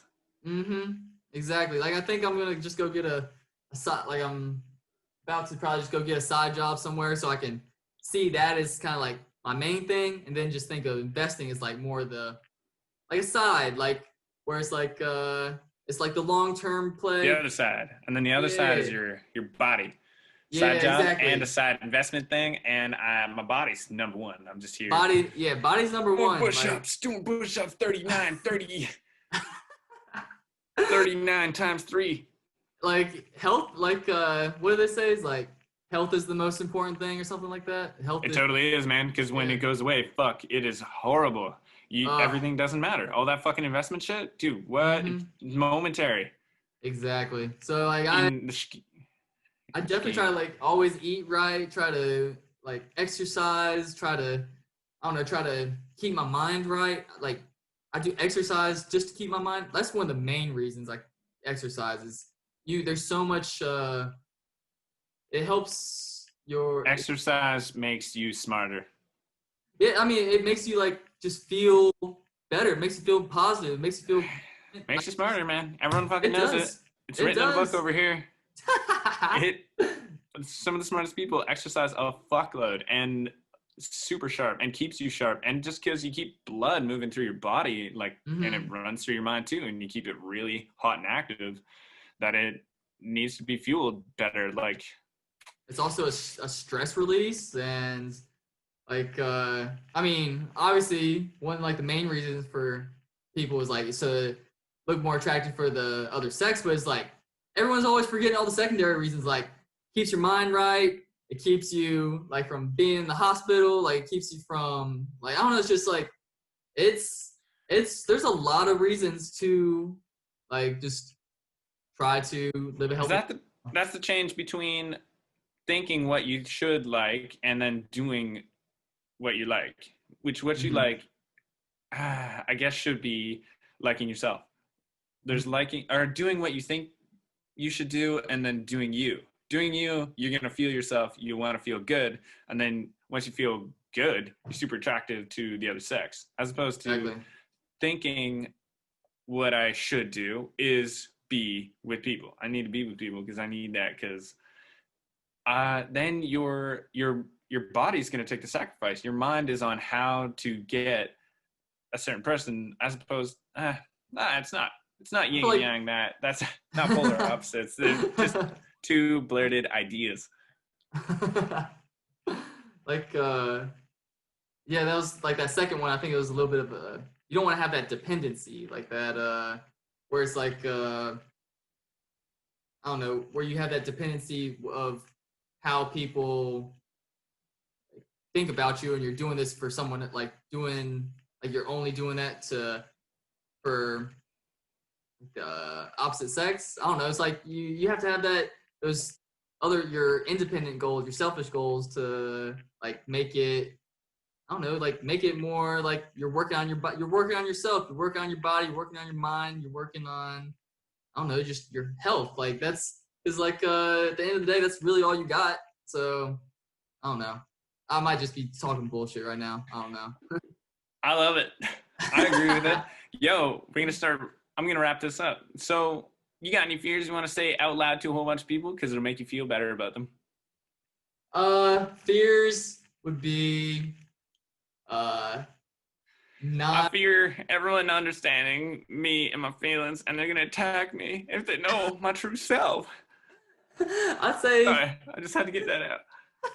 I say my fears would be like not like, or I guess don't even word it right. Fucking chuck anything out there, man. My living a life not worth living. I feel like that is my biggest fear. Is like I want to live a life worth living like a fulfilled life. So if I don't do that, I feel like that's my biggest fear. I'd say so. Yeah. When do you check yourself that you're doing it? Because you got to keep living life to live the fullest life. But when do you get to reward yourself? Because you know what? When you die, you won't be able to think about how good of a life you'd lived. And I hope you're not one of those people who wants to kick it for like 20 years thinking about how life I could have done differently. And just fucking 80 to 100, like die in a water skiing accident. I'm sorry, as we are all water skiing, but like I had a fucking great life and I died in a good way. I don't want to have enough time to. I stop in my day to day and try to just be like, yo, moments even. Some people didn't have this tasty food right now. Some people didn't just have that crazy day that I just had. Like, so many people aren't floating down a river right now. They're in the office trying to get more money. Holy shit! Like, or do it's free. I guess that's my other fear is the having to like work. I guess like have to be tied like to like a job like where I can't live the lifestyle I want because like in the States you only get like 2 weeks, 3 weeks paid vacation. That's not that much. Like you're working all the time. I don't want to have that much of a commitment that be that tied to it, you know? Like that's another fear. Like being 9 to 5 desk job, that's a big fear to me. 9 to 5 desk job. Yeah, you said, man, commitment. Yeah. But one idea will fuck you up, and committing too long to one place will fuck you up. Mm-hmm. That's what I'm saying. Yo, Nate, thanks for the chat, man. Man, this has been great. I've enjoyed it a lot. Appreciate you. Shout out to Joel Glukler. Like, I'm glad he helped set this up. This was amazing.